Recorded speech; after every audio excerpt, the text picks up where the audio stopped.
Mic. Check solo mic. Check my mic. I just might check my mic. Check my mic. All right. Hopefully we're not super public. This should just be backstage passing. Oh, someone's calling. Hello? Hello. This is Ben here. Who's this? Uriel. Sergio Vasquez? You'll see. Oh, interesting. Well, regardless, More amiibos? this is going to be a pickup. Yeah. Is it gonna be a what? A pickup instead of a delivery. Oh, okay. That's fine. And could I get extra bread on my pizza? We're all out of bread. Like even just for the standard pizza? We have just enough bread for this standard pizza. But Okay. No more. I guess I'll take a standard pizza. What all comes on the standard pizza? Cheese, sauce. Do you have pizza that like it's kind of like angel hair noodles? Like angel hair pasta? Yeah, do you have angel hair pasta? Like We have angel hair pasta. but pizza. But angel I want hair pasta pizza. No, pizza. I want it to just be the noodles though. But no bread. Yeah, I'll be there in 3 minutes. Okay, yeah, standard pizza, no bread, all pasta. Yeah, anything else I can get you? A job? One job. Okay. Okay. And click. Hey Kyle, would you mind looking at the camera so I can line crap up? This is a funny joke. And Jeff, in the meanwhile, do you want to count to 5? So it's all right for you to talk about pizza for 5 minutes, but I look in the... I was doing work stuff over here. I was trying to line stuff up.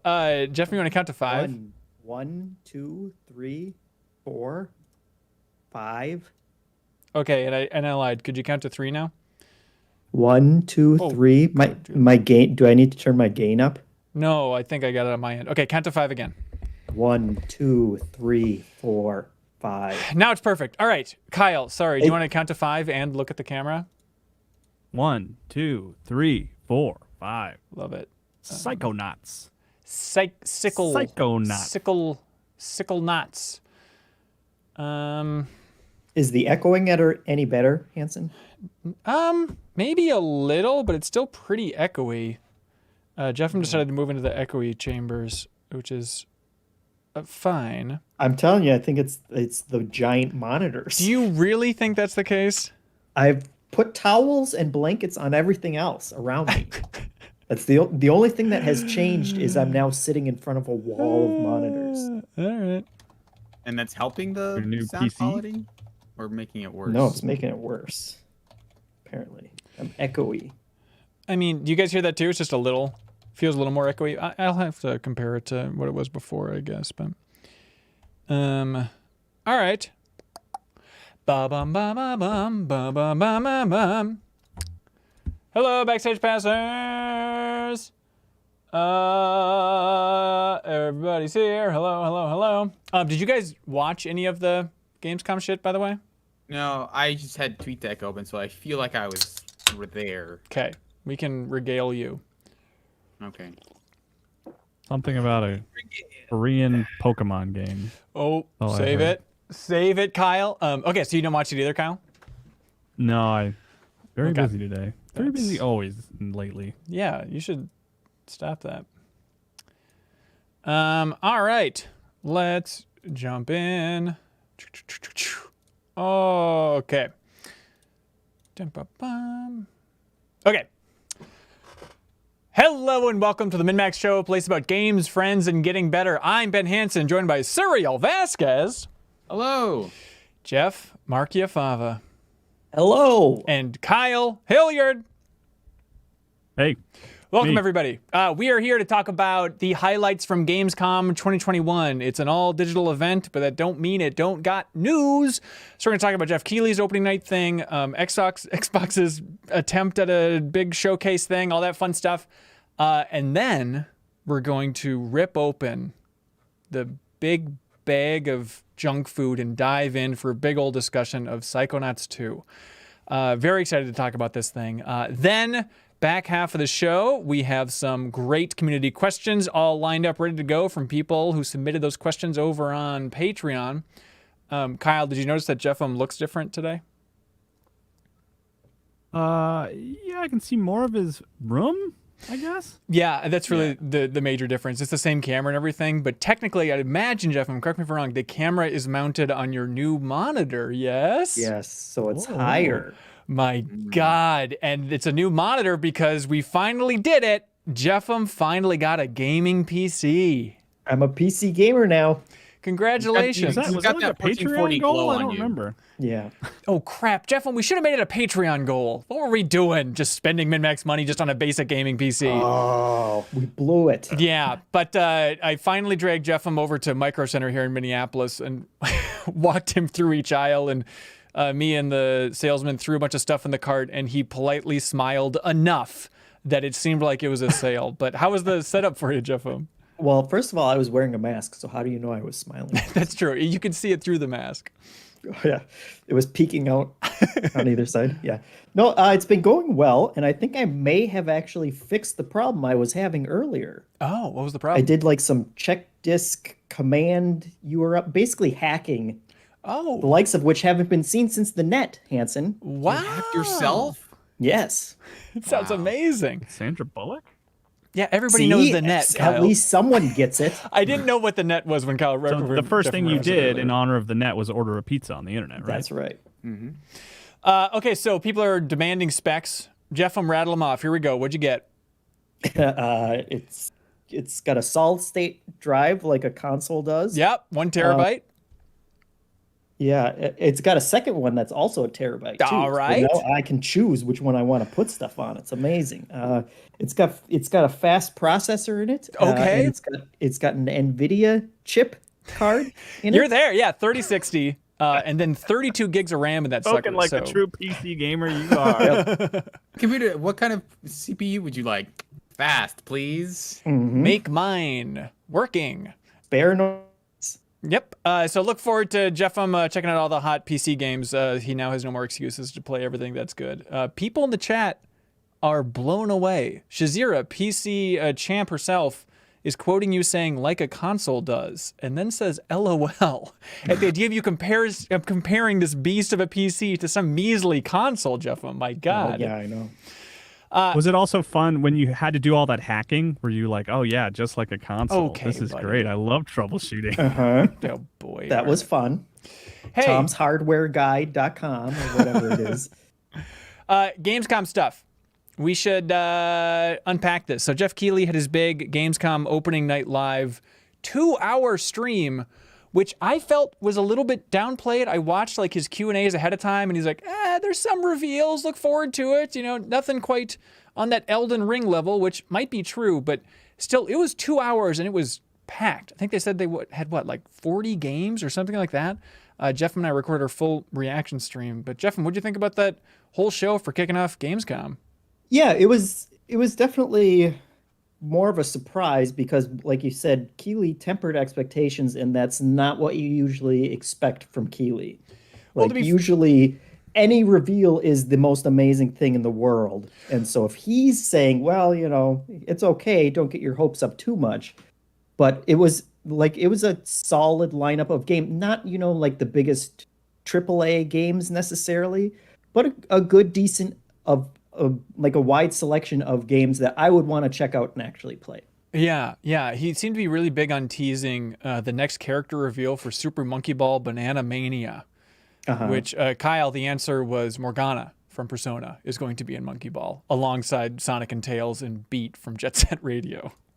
Isn't there a Yakuza? Isn't Kiryu going to be in there too? Oh, really? Oh, I missed that one. Yeah. So they're packing this thing full, but it's a good lesson, Kyle. Keep this in mind in your marketing world is all you have to do is just tease there will be a new character revealed and you can build up hype for anything. I'm looking forward to Super Monkey Ball, but still like just that tease of we will have a new character. Suddenly I'm now on the edge of my seat about Super Monkey Ball, which is tough to do. Anything. Hanson, you realize that that's my life now. Right? Yeah. For people that I just look at a wave of people wanting characters. That's my day job now. Do you want to explain why? I don't think we've talked about it on air. Oh, I don't think we have. I'm working on Nickelodeon All-Star Brawl, and that's all people want is character reveals, which is super exciting. It's cool. It's fun to see that huge wave of requests and me going, I know who's right and wrong here. Yeah, my last 50 DMs to Kyle have just been the names of characters I would like to see in the game with no context. So I just texted him the Fresh Prince. Or like whatever else I'm thinking of, Carlton, and I've specified in that one the person, not the dance. Right.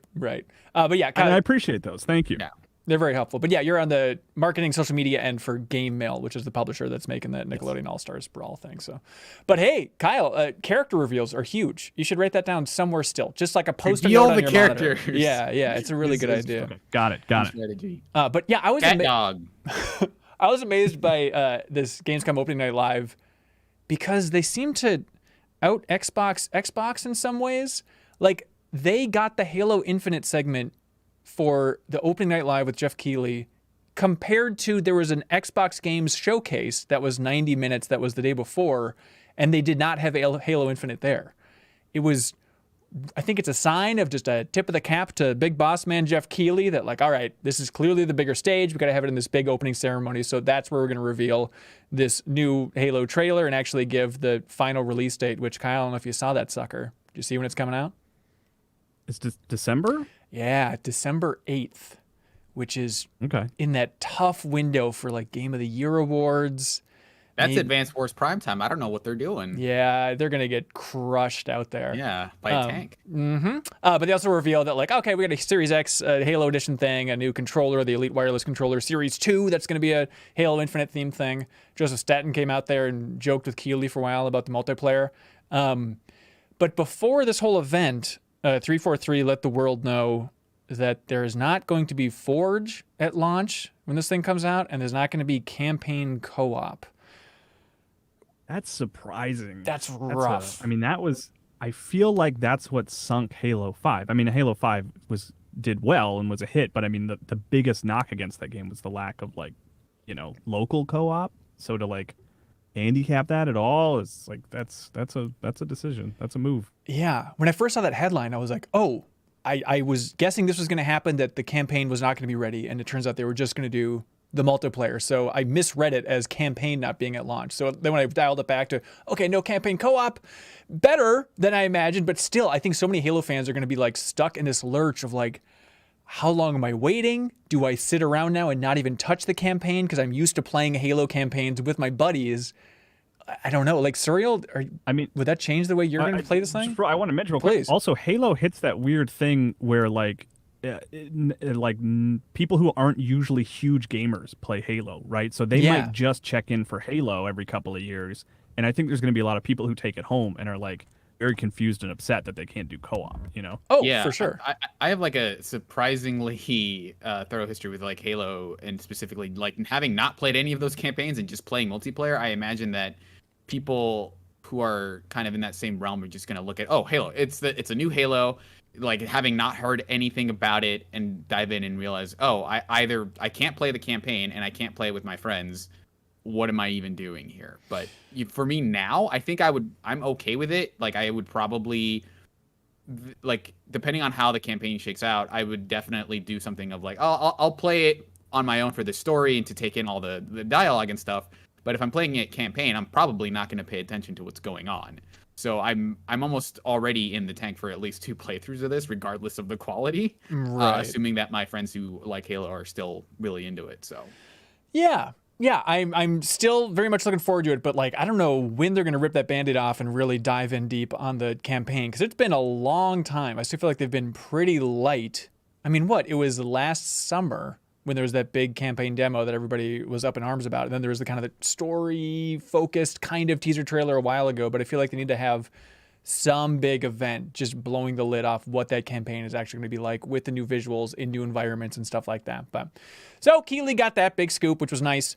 And then also he got the gameplay trailer for Age of Empires 4, which was infuriating because Leo and I watched the Xbox Games Showcase yesterday, the day before the big opening night live, and blew my mind, and I felt like the Age of Empires fans are getting done dirty because they had a whole segment about Age of Empires 4, Kyle.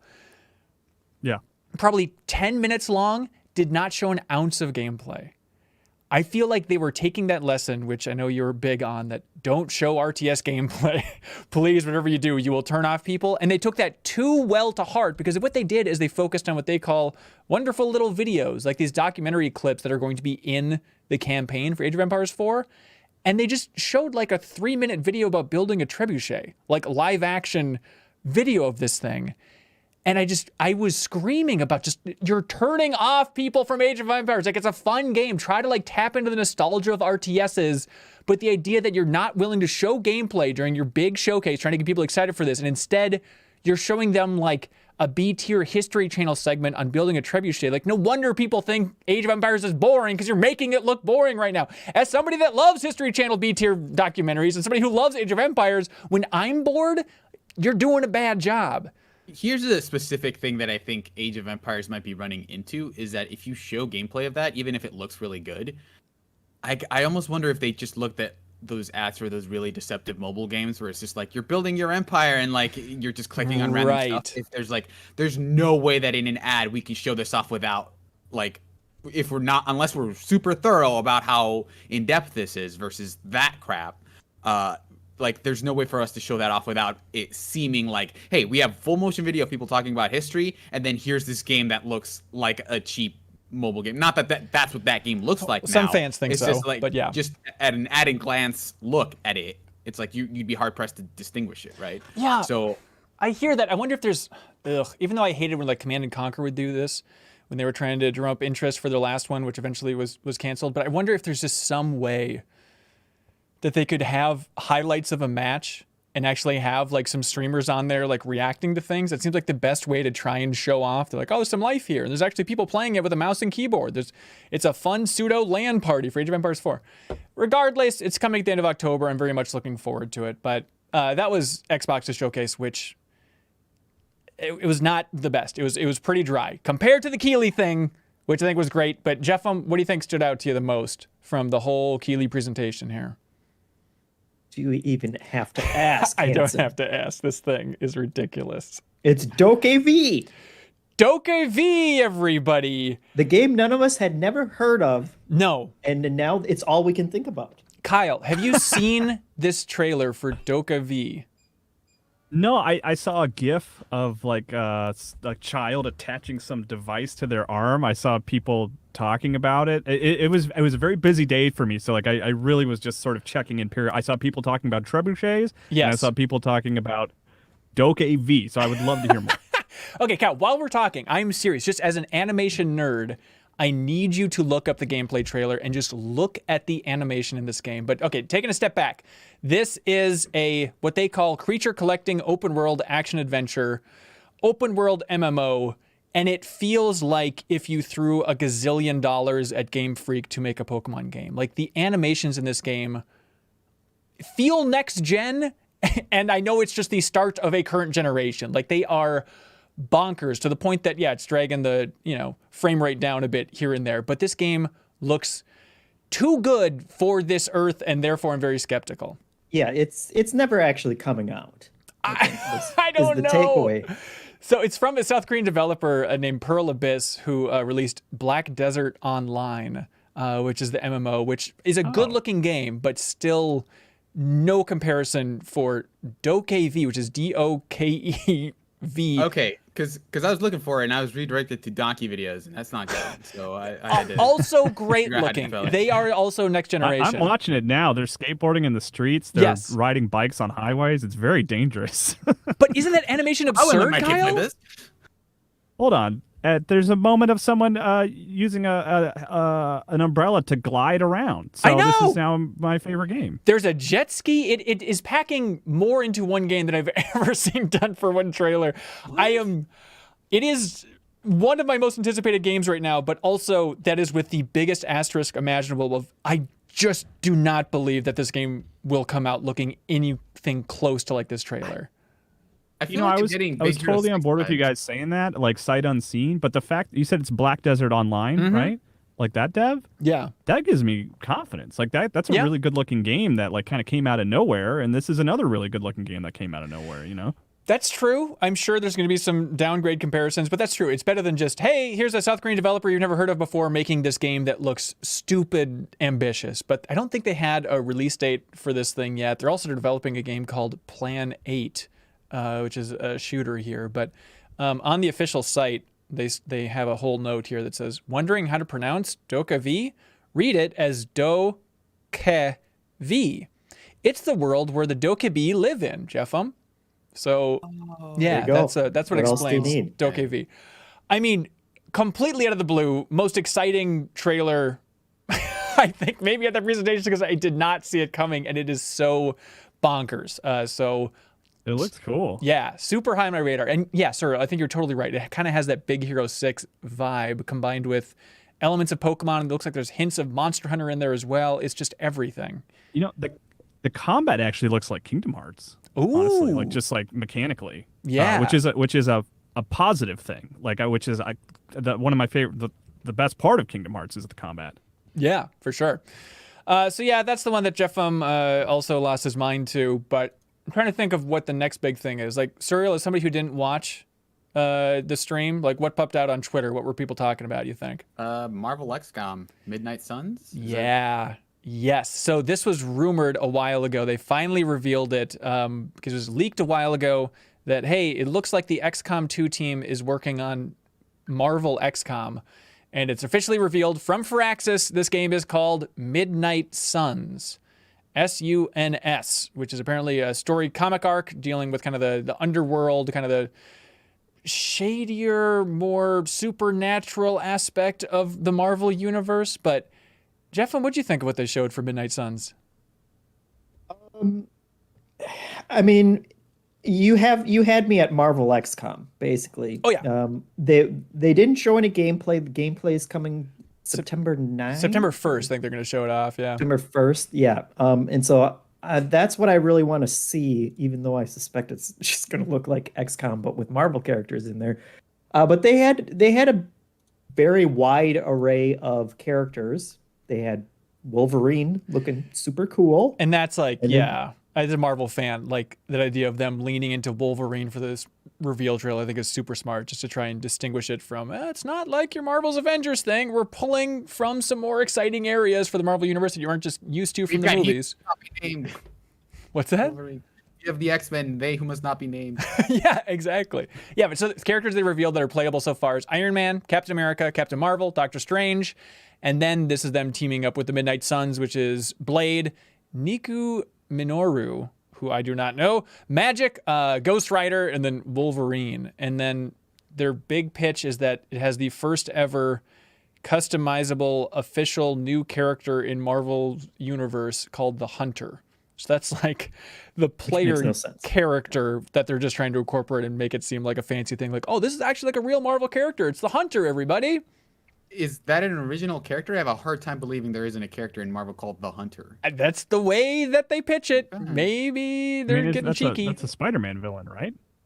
Craven, the That's Hunter. Kraven. Right? Yeah. Okay. So this one's not Craven. He's a Completely regular different. Hunter. Okay. Yeah, Excuse there's me. Sorry. absolutely no relation. I saw something going around about how I think people were kind of upset that it's like, oh, it doesn't have permadeath. It's more of an RPG than it is an XCOM.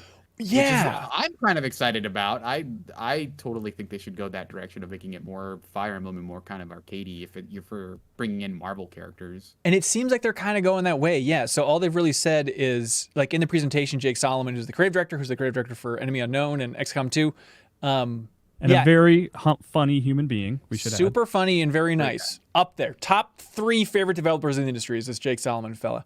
But they were leaning into that idea of, it's also a RPG, leaning into the tactics RPG angle, and like in between missions you're going to be exploring the Abbey, which is like your headquarters, and it's like this third-person exploration where you're building up relationships between the characters, which seems pretty cool. But I remember when we were watching the stream, Jeff, and we were both screaming like, why don't they just say this is Marvel XCOM? Why are they going out of the way to explain it like this? But Polygon has an interview with Jake Solomon where he said, quote, "There are 0 mechanics shared between XCOM and the Midnight Suns." Pressing Well, the A that's why. button does nothing. So I think they're trying to explain, the way he talked about it there is that they started out with it very much being Marvel XCOM, and then as the development continued, they realized we need to shake it up a bit more. So he says, this is from Polygon. Thank you for doing some good reporting there, Polygon, saying, Solomon said players will also be interacting more with the environment, leaping off cars, pulling down light poles, kicking objects all the way across the map. Quote, you're doing these very large moves, these epic moves, and so the mechanics are just completely different, which results in you still scratching the same itch because it's turn-based tactics combat where you're controlling a team, but the fantasy is very different, and that means the mechanics are 100% different. That doesn't sound like my definition of 100%. I think it's if it's a squad-based, turn-based action strategy game, but more tactics game. Yeah, maybe more. It's going to be you're on, the aggressive side of things. That's also what he was saying. I think it's like less you're playing defense and always scared, because I think at some point, in development, they had to say like, oh, Wolverine's going to attack. Oh, it missed. We can't make this game this way. This can't happen. Like we can't have like people like being all scared to use Wolverine's powers, or like, oh well, Cap's dead, so that's the rest of my campaign done. So I think they're just gonna make it like permadeath's out the window. Yep. Right? I mean, no permadeath. Yeah. If anything, it's probably going to be closer to Rabbids, like where it's just like you're doing all this kind of rebounding. Not that this is the same developer, but it feels like it is the same mechanics, but with a very, very different vibe. Yeah. So I'm looking forward to seeing gameplay. Still super excited about it. And it's weird. I'm just thinking about like that team wrapping up XCOM 2, and then Marvel calling, Bill Roseman over there at Marvel picking up the phone. And it's like, well, I guess at this point, who would say no to Marvel? Like, it's such a weird idea of like the XCOM team being like, I mean, we got to take this shot. Look what it did to Insomniac. And like XCOM 2, I don't know if it quite had the same cultural impact that Enemy Unknown had. So it's like, do we keep just making XCOM games? It's kind of the perfect move of let's shake up the formula and also attach one of the world's biggest IPs to it. I don't know. Because Marvel's definitely been more experimental about like just licensing it out to everybody. So at some point, if you're a developer with like a great fundamental system, but maybe not like the biggest franchises, then like of course, if Marvel comes knocking, you're gonna be like, you're not gonna say like, well, not after Black Widow, but you're just gonna say Right.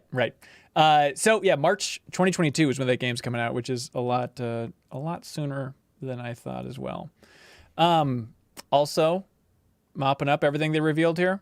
They revealed, Kyle, a new Saints Row game. That was rumored, right?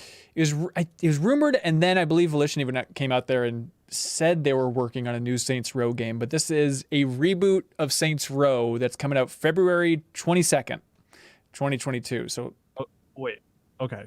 For some reason in my head, I went to a remake of the first game, but that's not. It's just okay. Yeah, so is it called Saints Row without a number to kind of? Yeah. Okay. Yep. It's just called Flat Saints Row, and they're describing it as a reboot in a new city called Santo Ileso, which is kind of Las Vegas looking, and their biggest map ever. And they had an interview where they talked about it's more grounded, a little bit more dark. But then they brought up the natural point of like, well, after Saints Row 4, like everything has to be more grounded. Like, don't expect this to be like a gritty tale or something, but it's going to be scaling things back a little bit just so you can't keep escalating. Are you going to turn into a toilet? No, then it's more grounded.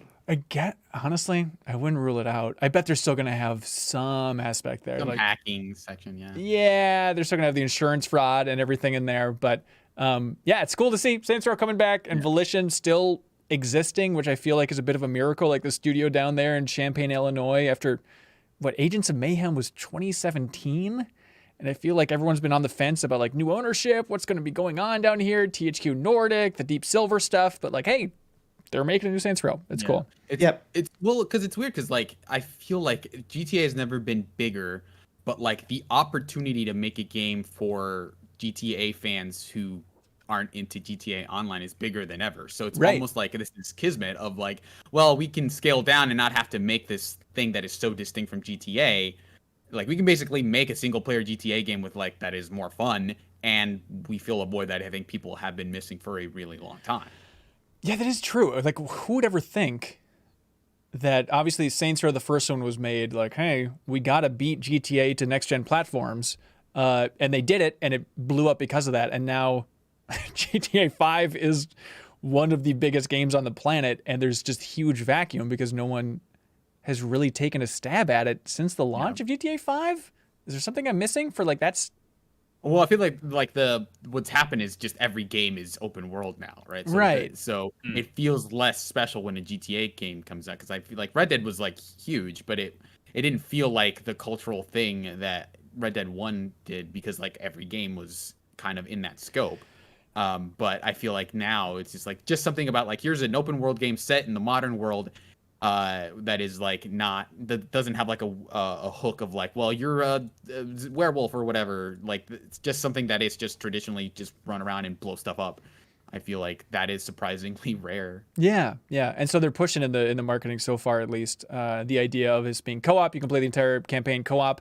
You can create your own character, Jeffem, even though they had like that character in the trailer, like, we call her the boss, but I guess that's just kind of the default. But then you can still create your own character and you go around and buy buildings. But the idea of like emphasizing co-op for the Saints Row campaign, that being like the star of the show, I think is kind of cool. Yeah, but that's also weird considering that they brought on the actress who's playing the boss. Right. Like Jeff Keighley, that was his interview for that game. And she was talking about that character. It's weird that I guess that's just like default character for her. You've always played as the boss in Saints Row. It was always just called the boss.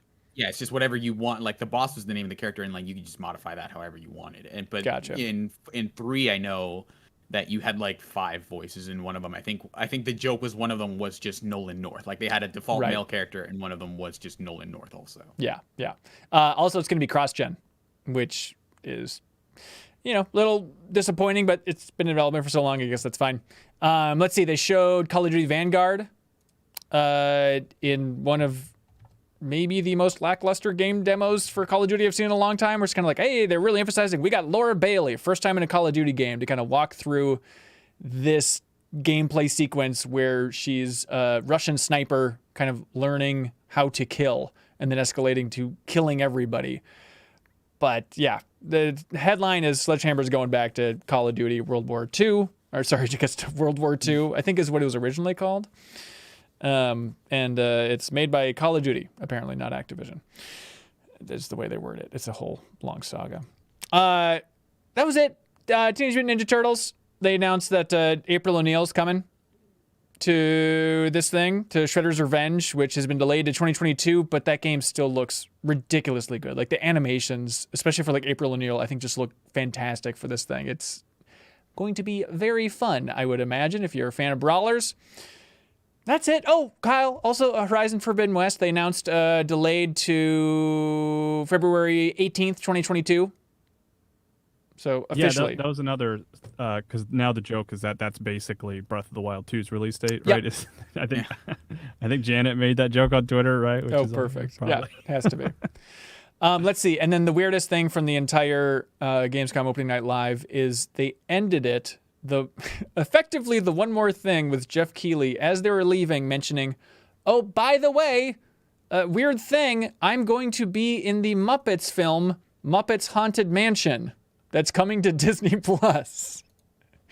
He said he's going to have loves Muppets, man. He really loves those freaking Muppets. And he is going to be like a head in the background or something. It's it's I guess if that's your platform, like at the end of podcasts like this one, they're like, okay, so what are you doing? And like, make your plugs. And I guess Jeff Keighley just did his own plugs on his show. Mm-hmm.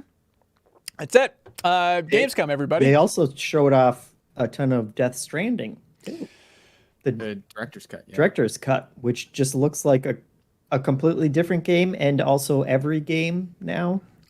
They really were racing cars and doing all sorts of weird shenanigans. It seems like the broad overview is for the director's cut of Death Stranding, they decided to pack a bunch of fun into that game. Like, what can we do to excite players? Let's put jetpacks, races. How many gimmicks can we cram into this thing? So it's not so divisive. Yeah, I feel like that's, as someone who really liked Death Stranding when it came out, it feels like I'm not interested in any of this, and like none of this is getting at what I wanted to do in Death Stranding. But I also know that, like, I don't know if I'm in the minority. Like, was that overall just a game that people do not like now? Or is it like, well, we have a bunch of content that we didn't end up making, so we may as well put it out now, and like assuage people's fears of like, oh, this game is boring, there's nothing to do, all you do is run around, which is like the parts that I liked. But if they're just like, well, it's got all this fun in it now, like, will you play it now? I don't know. I'm conflicted about that. Yeah, now it's a game about being alone and trying to interconnect the disconnected world. But just off to the side, there's basically an amusement park of wacky races. If, you're interested in that type of thing. So I think thematically it'll still hold up strong. Kyle Hilliard. Psychonauts 2, baby. Yeah. Can we talk about this frickin' thing? Yeah. Thank you. Yeah. Where should we start? I thought it was interesting that I had it pulled up, but then I closed it like a fool to look at the Doke V trailer. But you ran a poll, which was like, are you playing for the first time? Okay, yeah. Didn't play the first game or the options. Played a bit of 1. I finished Psychonauts 1. I beat 1 in Rhombus of Ruin. For I'm specifically, a beat 1 in Rhombus of Ruin guy, and I'm only one of 4.4% based on that poll, which kind of like blew my mind. Specifically, I asked if like you're going to jump into Psychonauts 2, like what is your history? And yeah, so based on the people that are interested in playing Psychonauts 2, 42% didn't play 1 and 25% only played a bit of 1. Yeah, which is crazy. So 27% finished Psychonauts 1. So it's going to be a lot of newcomers, especially with this thing on Game Pass. It's going to be a lot of people jumping into this game, and I am fascinated by what they will think of this thing. But hang on, just setting the table. I am nearing the end. I'm like 2 hours away from the end of the game or so. Jeff, have you touched it yet? Oh, not yet. Okay. It's downloading as we speak. Suriel, have you touched it? I have finished the first level. Okay, pretty good. Kyle? I'm like 3 or 4 hours in. Okay. It was instantly a game where my daughter stole the controller, and now I can't play without her. So it's like it's limiting how much I'm playing, which I love. Like to be clear, like I totally love having that game to play with her. But I mean, yeah, quick impression. Yeah, like, I love it so far. Like I am really happy with it. I love Psychonauts 1. I think it's like easily Double Fine's best game. Just like I think it doesn't. Mechanically, it's kind of rough. Like I went back to and played the first couple hours a few months ago, and it's like it's tough playing a 30 FPS platformer, with a lot of specific jumping and stuff like that. So that element doesn't like hold up really well, but like the story and writing is like the best. And like it's one of those things where I was like, I've been excited for Psychonauts 2, but it wasn't until I was like an hour in that I was like, oh right, I really love the structure of this game and just that idea of entering people's minds. It's so interesting from a story perspective to just literally see a character's psyche realized on screen as a fun playground to do platforming ventures through. It's like it becomes this genuinely touching thing to learn so much about these characters while you're also really enjoying these like abstract visuals. And it's just like, it's so good. And it's like, I don't want to get ahead of myself here or anything, but like it really feels like probably Double Fine's like best work to date. Like I really am enjoying it. It's just, it feels so amazing to have a Double Fine production on this scale. Like playing through the entire thing, it's like, God, this is so big. There's so many animations. And I don't know, honestly, if it's because I've watched so much making of stuff with Double Fine, thanks to Two Player Productions and the documentary crew for Broken Age and everything like that, that I'm just obsessed now with not Double Fine Productions, but Double Fine Production. And I just can't stop thinking about like, God, this is so huge compared to everything they've made since Brutal Legend, which was 2009. It's just crazy to see like that entire team take a huge swing and just to have this new experience that is, here's just a mountain of great Tim Schafer writing. Like what a luxury that we get to enjoy this. We will miss this someday. They're like, oh my God, there's so much in here. It's like it's so good because the game literally takes place like a few days after Psychonauts 1. Right. But like, how long has it been since that game came out? What, like 2005? 15 years? Yeah. Like yeah. And there's so many good little jokes of like Raz, like you kind of go to like the sort of campground in his mind, and he's like, my God, I haven't been here in a few days. Yeah, it's really good. It's just so good. It's so smart. It's so funny. The puns are so good. It's just like the way everything is like shaped around words related to the mind. It's just so good, man. It's so good. Yeah, even just dumb stuff like in the menu. Not that this is the peak of the writing or anything, but in the menu, like when you have options and the last options are always just never mind. It's like, of course that's good. Or like there's a section where you're bowling, and if you put it in the gutters on the side, one of the characters says, "Raz, get your mind out of the gutter." I'm like, damn it. It's very good. It's very good. The main base you go to is called the Mother Lobe. Like, It is. This, Yeah. this game is just filled with that stuff. Thematically, I think it's And it's there's really- like a power where you can see Raz through the minds of other people through Right. their eyes, and you can see how they perceive you, and it's just been a joy to like literally every character to see like, oh, what do they think of me? And like your grandma confuses you with your older brother and stuff like that, and it's just That's like right. it's so funny, you know? Which that comes through in the dialogue, and then the extra layer of actually seeing it through the gameplay is just mind-boggling. And like, I'm totally with you, Kyle. Where the more I play, the more I like it. I think at first I was too up in my head, no pun intended, just really analyzing it too much. Like, okay, is this opening working? Is the writing tight enough? I was just too out of it. But then the more I've played, the more I've really enjoyed it, and just it's been this overwhelming feeling of like, oh, that's right, just running around and collecting figments was something that was very important to me back when that first game came out. And like, that's such a distinct, weird Psychonauts thing, is to have these figments of imagination, but just like these abstract little art pieces as the collectibles, but they're also unique and they're also just addicting to try and find, just because I want to see all of just those tiny pieces of art just thrown across all these different levels. I will say it does feel like a game from 2005 in a lot of ways, in that like a lot of the goal is like, okay, you get into these combat encounters. Combat feels better than it did in 1, but it doesn't feel like, this super robust thing. And then I feel like, I don't know, I may be a little torn about it because I feel like having collectibles that you have to go back to the level in order to get later feels like a cardinal sin for a level-based platformer, where there's like, even that first level, there's distinctly a thing that you cannot do in that level, right? Where you have to come back later to get a few of the collectibles, which seems like I don't know how I feel about that, but it depends on how easy it is to replay that stuff. But yeah, like just the way they frame all of this stuff, I think is the thing that I love about it so far. It's just such a weird genre to have like the kind of very narrative-based platformer. And I think especially coming off of like Ratchet and Clank Rift Apart, where that thing is moving a mile a minute, like, go, look over here, we'll tell you exactly where to go at all times, just keep going, please. And I love that game so much. But to jump back to this and be like, okay, this is a platformer, 3D platformer, but there's definitely still a lot more of those adventure game light vibes in there, right? Just the amount of dialogue you're going to be going through. There's going to be a handful of moments of just confusion about what do you want me to do here, game? Okay, there's some logic I didn't quite piece together. It's definitely dragging it down every once in a while. I've just been staring at the screen going, what?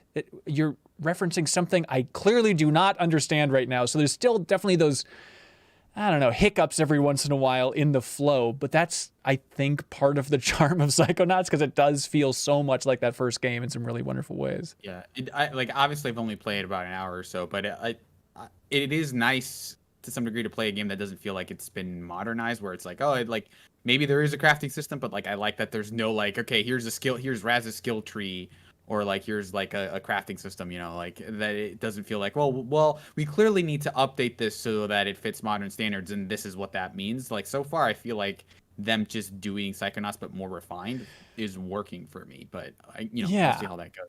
Yeah, I think the game's development is fascinating, and I cannot wait for whatever form a documentary takes from Two Player Productions whenever they decide to release it. But I mean, if we're being honest, that's my most anticipated piece of media for the rest of 2021 or maybe 2022, whenever they release the documentary about the making of this thing. When this comes out, you can die. Like, honestly, yeah. I'm so excited for it.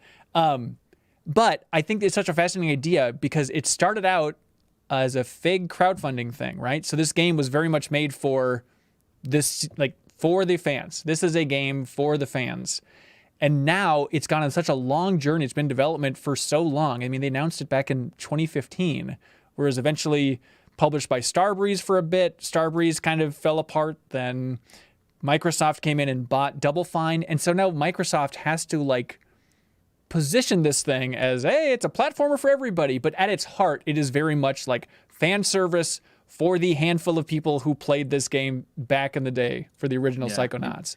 It's so interesting to see the condition, like this game's development history too, because it almost feels like Double Fine pitching Microsoft on what that company can look like under them, where it's like, here's this big project that is like the scope of maybe what you can get if you continue funding us at this level. Like they already have a project ready to go that is like, here's Double Fine, here's like a big game from Double Fine. Right. Versus if that hadn't been funded, it would just be like, well, we have all these disparate smaller projects, can you do a big one? And it's like right off the bat, we have an example that shows what we can do. It might take longer than the average studio of that size, maybe, to crank out something. I mean, it's been 6 years, but I mean, they started from scratch with the crowdfunding, so that's a little bit hairy. But yeah, it seems like an interesting path then for, okay, Double Fine can either focus on making more small games, kind of the Amnesia Fortnite model of making these smaller games, which I think Microsoft would want them to go in. And I'm sure that studio also wants to go in after spending so much time trying to create this huge production. But just so Microsoft can have more small games to kind of pad out Game Pass, it seems like the way they'd want them to go. But it is cool, you're right, just to have this ready to go. I will say, like, just as a fan of Double Fine, like, they're so good at, like, world building and character that I do prefer these big projects. I like Psychonauts 1 and 2 and Brutal Legend. I love those games. I like their smaller games. I think they're enjoyable and they're, you know, but like, when they take the time to like really showcase their writing and really lean on how interesting their characters can be, which takes a large experience, like I would rather they do that. I mean, I don't think they will in the short term, but like, yeah, I would love for them to jump into another big project. Like, that's what I would like from them. But we'll see. Do you think it has to be, right? This game, I cannot stress this enough, is weird. The art is bizarre. It has a lot of dark turns in it. It is a very weird game. I was thinking, like, this has to be the weirdest Microsoft published game, right? Microsoft Studio game. Is there any game that can compete just on the level of how bonkers this thing is? Like, for very different reasons, I would point to Microsoft's Flight Simulator as like being the other one, because it is the exact opposite, but it is also like in the current gaming landscape, it feels like an oddity for very different reasons. All right. I guess about, so. Armed and Dangerous from 2003. That's up there. That's probably number 2, I think. But yeah, I think there's going to be... You had a gun that shot a shark in that game. Okay, that's up there. Some of these mines later on especially are pretty absurd, though. But I think there's going to be millions of people that jump into this game on Game Pass and are just dumbfounded about, like, what is this? Like, I cannot imagine being like a kid and jumping into this game just having no idea, like, what is this sequel to some old game? I can't understand any of this. And so they do set things up a little bit of like, here's the story before. But even with that, there's going to be a lot of moments of like, if you don't remember that first game very well, there's going to be a lot of moments of like, wait, were these characters in the first one? Okay, this is new. What is that referencing? It is very much made for fans, as much as I'm sure they would love to pitch it as it's a great entry point. I think it works as a great platformer now. That's a very fun story, but it is very clearly made as a huge love letter to fans of the original. Kyle, I want to know what your daughter thinks of this thing. Oh, she likes it a lot so far. Oh, good. I mean, like I said, I can't. She's playing it like she's all in. So, is it? Are you doing like a whole lesson of like, this is a game Daddy used to like back in the day, and it was a little bit like this, or is it just you letting her run with it as like her own thing? We played the first one a little bit. Mostly, it's been like you know, he went into the circus and he was like, oh, I remember this place. I'm glad it's not made of meat. Right. And then I'm there to be like, okay, well, in the first game, when you entered your own mind, there was a meat circus, your dad was there, blah, blah, blah, blah. And so, like, but I mean, otherwise, like, it's, you know, conceptually, the game is very smart. Like, I don't think I almost, like, go against you when you say, like, kids are going to be like, what is this? Because it's like, it makes sense. You go into people's minds and you see their personalities, and that's a level. Like, it's not, like, it's weird, but, like, the nice thing about Psychonauts is, like, the concept makes sense. You know what I mean? It's not like confusing, really. It's just strange. And maybe I'm not giving. So that's where we're at. Oh, nice. Maybe I'm not giving kids enough credit too. But I just imagine like some of the character designs, like they are wild character designs. Have you watched any children's television or movies in the last? No. What's going on there? Weird looking stuff. Oh, okay. Like this weird, like these character designs, they were bizarre back in the day, and now to see like amazing HD versions of these lovable freaks, it's really something else, man. Yeah, I mean, just look at Laika. You know, I feel like those all are Laika characters. You know, which are loosely like Tim Burton-esque, right? You know, heritage with Nightmare Before Christmas director making Coraline and stuff. Yeah, yeah, I guess that's true. Music is also fantastic. I think that I don't know if Peter McConnell gets enough credit for how important he is for Tim Schafer's work. Like, he's composed almost all of Tim Schafer's games. It reminds me of like the background music in 30 Rock, like quietly incredibly important to that show's vibe. And like all of Peter McConnell's work throughout Psychonauts, just Tim Schafer's games is just incredible. And this one, yeah, it's so good. Is Schafer also, is he married to McConnell? Excuse me? That's a 30 Rock joke because Tina Fey's husband does all the music. Oh yeah, no, that's true. That's true. I think they are. Oh, okay. We'll see you later, Kyle. Also, fun fact that I think it's easy to overlook. There is a map in this game. It's in the menu. I did not open it up until hour 10. It's like, oh, each area actually has a map. That seems very important to actually know. And then also, I mentioned this in some live stream, and people were like, "What?" It's out on PS4 and PC. There's no PlayStation 5 version, but there's a PS4 version. Last gen versions run at 30, so you'll have that same wonderful experience of playing a platformer at 30, Kyle. But it is out on PlayStation because they did promise that for the whole crowdfunding campaign. So it's amazing that Microsoft carried through with that. Here's something I really want to know, and then we'll stop talking about Psychonauts, Jeffem. I promise. Mm-hmm. I would love to know, like, how this whole thing worked with Fig, which is the crowdfunding platform that it was funded with. A big part of that is that, hey, you can be an investor. If you're an investor in this game, you can help the production of it, and then also you get money based on how much money the game receives when it releases. And so I don't know how that works with Game Pass. Like, that is just another layer to the finances of Game Pass that I would love more insight on. So if you are on the investment side of Psychonauts 2 and you funded it back with Fig, if you have any insight into how that works and what you received when, I would love to know how that works, because it's probably just some big lump sum just to try and get that all the way and make it a clean transition for Microsoft, but I don't know what that looks like. Anyways, weird stuff. Here we go. Aaron T says, I believe someone in the live stream said those investors were paid out when Double Fine was acquired. That's interesting. Oh, interesting. Yeah, okay. I guess that makes sense. Yeah. Huh. I'm curious how that still worked. Tell me how much you made, basically, is what I'd like to know. But Psychonauts 2, very much looking forward to wrapping it up. It is a game that is a miracle that it exists. Like, that's what I keep thinking about as I'm playing it. I mean, the first game should not have happened. It is so weird. It was almost canceled 30 times. Then they managed to create this sequel. I feel like we kind of take for granted that, everything old will come back, yada, yada, yada. But like, the fact that Psychonauts 2 is a game that we're playing now is a Hail Mary that Double Fine is still a studio cranking out stuff like this. It's just amazing. Especially considering where that game came from Majesco at some point. Like, right. I don't think we're not going to see another Advent Rising. Like, I don't think that's going to happen. That's not coming back. Exactly. So enjoy this, Majesco fans. But yeah, we'll probably be talking about Psychonauts 2 more in the future, I would imagine. Also, Advent Rising. And Advent Rising. Look forward to the next Deepest Dive. But yeah, also I should mention Peter McConnell, the composer for Psychonauts 2, Grim Fandango. A lot of great games for his day. He also was the composer for Hearthstone originally, but he is the next guest on Crossfade, our music podcast. So you can subscribe to Crossfade in your favorite podcast app. It's hosted by Matt Helgeson. And so if you want to hear the composer of Psychonauts and Brutal Legend and Grim Fandango talk about Jimi Hendrix, the Crossfade podcast is the one for you, so check that out. And the last episode was the composer of Hades, talking all about the Beatles, and Matt Helgeson also talks about Queens of the Stone Age, so check out Crossfade and leave a review. We'd appreciate it. Kyle, you been playing more Ghost of Tsushima? Yeah.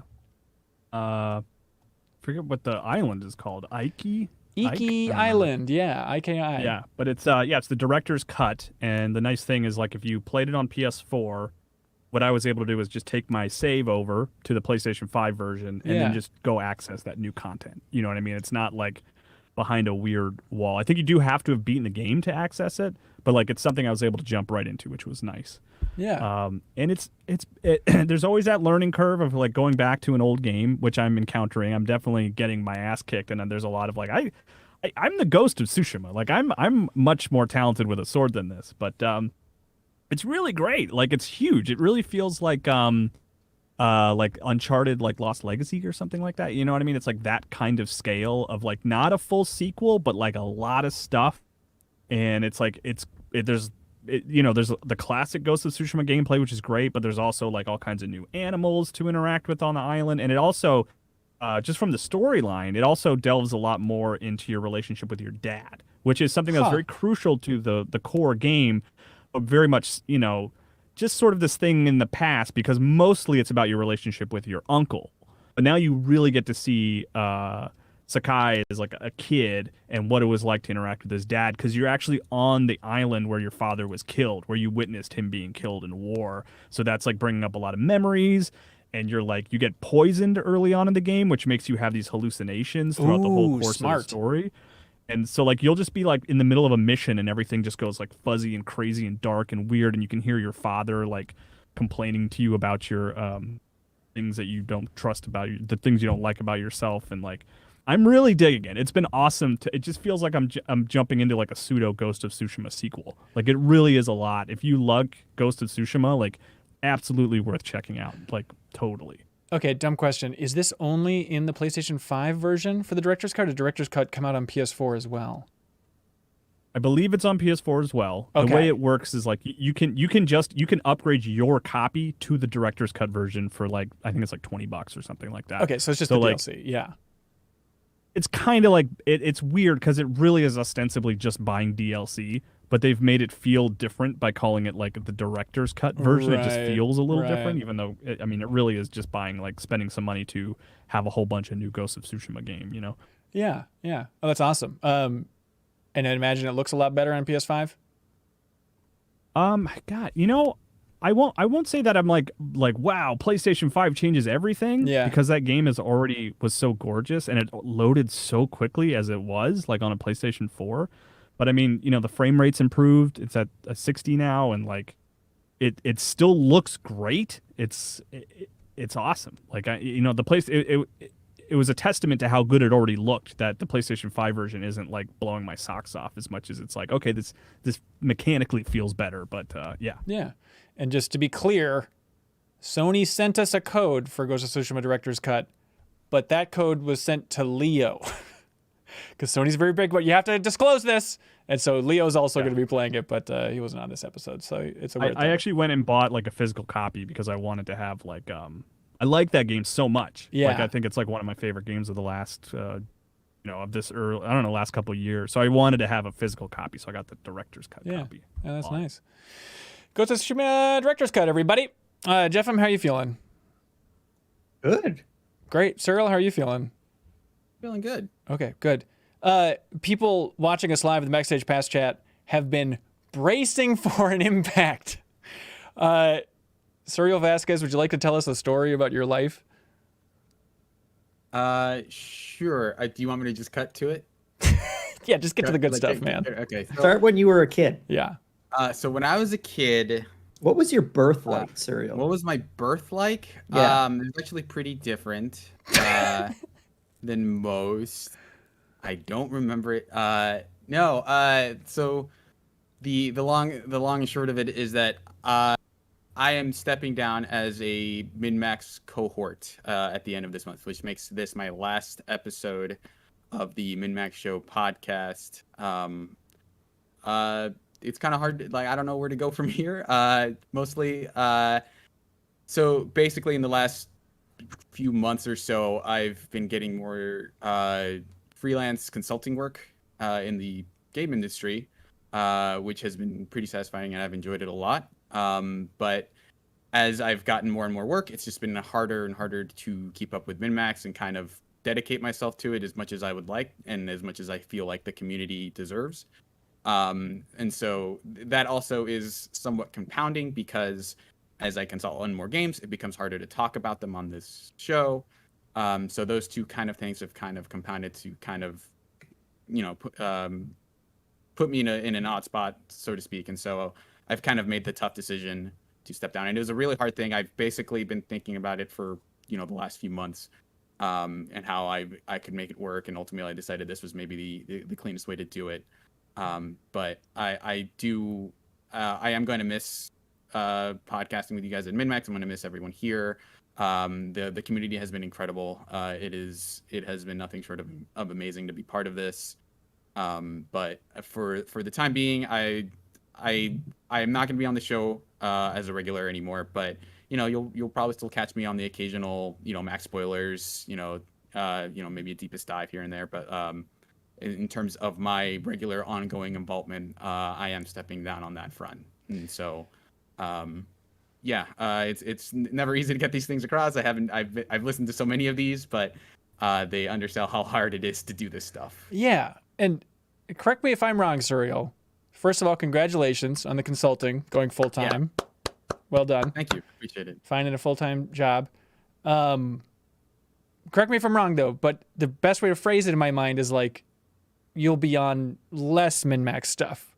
Like, you kind of will be in that guest spot where you can pop up. Like, your comparison was like, like a Jacob Geller level of like popping up every once in a while on content, just not the regular cohort role. Yeah, just not on a weekly basis, but like I'm like on that roster, let's say, of people that are that guest on shows whenever it's like, hey, I really want to talk about this stuff, Right. And so because that makes more sense on like on an individual basis than like having to keep up on a weekly basis, which is hard to do when this has been pretty time consuming, and also of like there's just going to be games that I can't talk about anymore. That like there are going to be pretty conspicuous games that I won't be able to talk about even in the coming, let's say, next few months. Very so I interesting. think it makes the most sense for me to just be a lot more, pick and choose about what kind of content I'm on. Yeah. So, Chris, you're working on Doke V, aren't you?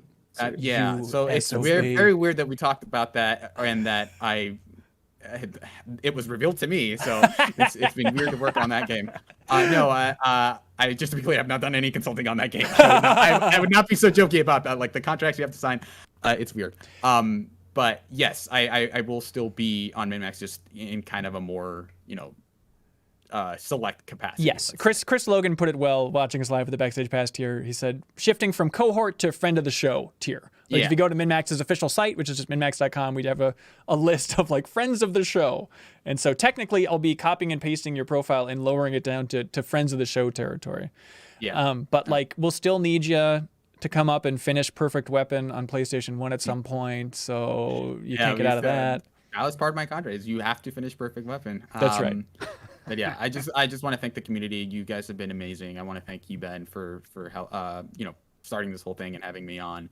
And I want to thank Kyle and Jeffem and everyone else who's been on the show on a regular basis. It has been an incredible experience. I'm gonna miss the heck out of you guys. We'll still be in Slack and stuff, making dumb jokes and emojis and stuff. But yeah, it's been a fun ride, and I'm gonna miss it. But I figured this was the best way to move forward. Yeah, the good news is that you don't have to miss it. You can always come back whenever you want in any capacity that works for you. Yeah, we were very lucky to have you for this long, for an outlet that can't afford to have everybody on full time. We've been very lucky to keep you on as much stuff as we can because you're a very talented, very smart guy.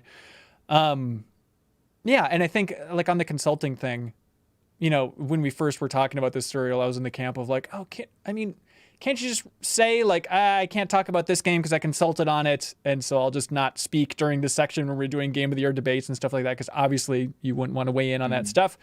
And you mentioned that it's so different. Like most of these contracts that you have to sign, you can't even reveal that you consulted on this stuff after the game's already out, which is... It's not like I can step on a landmine and say like, well, this is like surprise everybody. I can't even do that. Right. And like, so there's that idea of like, if we're doing Game of the Year debates and you were just silent during 3 big games, it'd be like, okay, I think we know what's happening here. And that sucks. It sucks to have a podcast where everybody can't just be open and honest about their opinions on all these games. So it's, it's doing a disservice to the community in a certain way. But if we're like doing a max spoilers on a thing that I didn't consult on, then it's like full game. We can talk about whatever, right? So I think that is definitely, that works a lot better and is more doable. For sure. And we'd love to have you on for community questions or entire episodes of the podcast in the future, whenever you would have time, if you would be interested in such a thing. It is a thank you Surreal moment more than a goodbye Surreal moment. No, but yeah, thanks to everyone. I cannot emphasize enough how much I've lurked on that Discord for a long time, and seeing that outpouring of positivity, as being in other Discords as well. Like it stands out how great that like the MinnMax Discord in particular is, in terms of like, there are so many regulars, and which is the best thing I can say of just like that everyone's really nice, everyone's really welcoming, and anytime someone joins, people are really, really nice to them. But it doesn't feel so big that it's like, oh, what am I getting into here? It's like you can look at that place for a day and feel like you are familiar enough with people to, reply to someone or, kind of introduce yourself. So Yeah. Like I feel like with this being a Patreon thing, and you, in some ways, you were kind of paying me like I'm kind of talking to them, right? Like as a hey, I think you guys are gonna kill it. I appreciate all the support throughout the last couple of years. So Yeah. thank you to everyone. That's very sweet. Yeah, we should mention that we like having 6 cohorts, so we're going to bring somebody else on. Obviously, Suriel's irreplaceable, but we will be replacing you with somebody. But the catch is we will be forcing them to go by the name Suriel Vasquez. That's true. There's just so many. It makes it so much easier to just not have to swap out any of that copy. Yeah, I have the whole intro to the podcast written out, and so I don't really want to have to tweak it. But we'll be bringing somebody on. My Slack account, my email. We are hiring a new Suriel Vasquez is the thing that you're going to post on. We've already talked about 1 or 2 people, but like it's been really cool to, like I like that is part of it, is just like giving someone else who has the passion and the ability to do this, the opportunity to step up in that regard is exciting. I'm excited to have a new voice on for sure. For sure. Yeah. And no direct timeline for that, but you can look forward to it. All right. Hey, smooth transition. Hey, everybody, if you appreciate the show, you can support it or join it over at patreon.com/MinnMax with 2 N's. That's what makes this whole thing operate, especially the bigger supporters, big podcast supporters like Lucas. He wants everybody to know. He says, Lucas, a fellow patron, wants you to check out his YouTube channel, Fatal X Blade. So head on over to YouTube, type in Fatal X Blade with 2 spaces, Fatal X Blade, everybody, 2 spaces.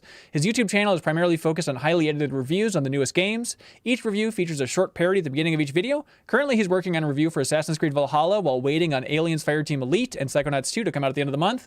It's out now, Lucas. Jump in. So head on over and check out some of his videos and subscribe to Fatal X Blade and leave him a comment. Yeah, it's free, as Jeff likes to say. Jump over there, leave a comment on one of his videos. It can make his day. Also, thank you to our dear friends at I Am 8-Bit. They want you to know about Dust Biters, which is described as a quick and furious card game about rival car gangs going... Oh, hang on. A quick and furious card game about rival car gangs racing to outrun a giant dust storm. It is a 2-player card game from developers, from former game developers that have worked on stuff like Minute, Nuclear Throne, Genital Jousting, Sludge Life. I love it, Jeff, because I love the idea of these really smart game developers being like, I've always wanted to make just a 2-player card game, and having that passion and that intelligence boiling down to this relatively simple, super smart piece of game design is fantastic. Each game takes 15 minutes to play. And Jeff, I'd imagine you're like me, where like finding a good 2-player card game or board game is surprisingly difficult, is it not? Not necessarily if you play enough of them, but you can never have enough good 2-player games like that. And honestly, for sure, Dust Biters, they sent a copy over, which is very generous of them. It is my current favorite 2-player card game. I tried going to Jeffham's house to play it, and he said, that's weird. I don't want you to hang out in my backyard, but I will happily check it out at some point. Yeah. But also, they have a Kickstarter video for Dust Biters, and Tim Schafer, creative director for Psychonauts 2, is in there, and he has a quote about this game where he says, I didn't make this game, but I played it, and I love it. So if it's good enough for Tim Schafer, it's good enough for you. That's so right. Head on over to dustbiters.com. You can support the Kickstarter campaign, but it is ending very, very soon. So if you want to help support this thing before it launches, basically just buy a copy through Kickstarter. You can go to dustbiters.com. You'll have all the info there. But thanks to I Am 8-Bit for lining that whole thing up. I've really enjoyed the game. And I Am 8-Bit really enjoys all of you, listeners and viewers, to the point that they are up for shipping out a wonderful prize from their wonderful online store each and every week to the question of the week, the best question submitted over at patreon.com/MinnMax with 2 N's. And so the best question this week will win a Nintendo Switch copy, physical copy of Untitled Goose Game. Untitled titled Goose Game, everybody, goes to the best question of the week. Thank you to I'm8bit for shipping that out. You can go to their wonderful online store and use the promo code CATFISH. One word, CATFISH, for 10% off everything under $100. All right, should we get to these community questions? But Let's do it. I feel like we're not going to hear enough from Suriel during this section. So if we could just like do anything to make it so that Suriel's highlighted more. Like, You know, if we removed one of the other people, then That's it's like the interesting. relative amount. That's interesting. But who would we remove is the question. that would actually be.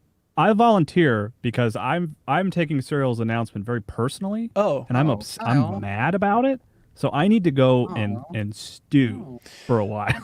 okay. Go get a stew going. Bye, Kyle. Thanks for joining us. Suriel, I'm just kidding. Yeah, I love you and I'm proud I'm of gonna you. miss you, man. Bye, Kyle. Yeah. All right. Okay, bye. I tried to make that a seamless Bye. transition, but it didn't exactly work. Yeah. Well, That's Same good. shirt. it's All good. I'll talk to you guys later. Okay, bye. Yeah. Yeah. I'm gonna run to the bathroom too. All right. Uh, We should get to people's questions because I have nowhere to go. oh, here I'll read you some stuff. Well, if you're gonna go to the bathroom, I figure you can maybe just do screen sharing. Well, here's a and I nice thing. Shazira says Suriel's a great voice because he's mastered his stuff. His views are well thought out, expressed, and also thanks for not shying away from talking about race and other issues as they come up. Thank you. It's very sweet, Shazira. That has always been an important thing to me. Is not ignoring those issues. But you know, being able to talk about them well and not just being like having one hot take that you saw on Twitter and Right. reading it. You know, so that stuff's been, I wouldn't say fun, but like it feels good to be able to do that, to have a platform for that. But yeah, hopefully going forward we are able to do that more. Yeah. So, While I'm going to the bathroom, Suriel, you can also talk to the chat and explain what games you've been consulting on and what scores you would give them. that's right. Yeah, I literally cannot talk. I literally cannot talk about that. But you can just talk about Dishonored 2, which I've been playing. That game kicks ass. Because I literally finished it a few days ago, and this morning I was thinking like I should do another run, because I'm like always been a non-lethal stealth guy. I've just like never, do not perceive me, and I will not kill anybody. But I've been thinking about like, well, the game has two characters, you know, Emily and Corvo, and so now I can do another run having completed the game as Emily and play as Corvo. Because the New Game Plus is actually really cool because it gives you all of your runes, but then it lets you play as either character with any of their powers. So I could run as Corvo and basically play with Emily's powers. But there's just stuff in that game that I want to try. You know, like there's a power that turns people into ash when they die.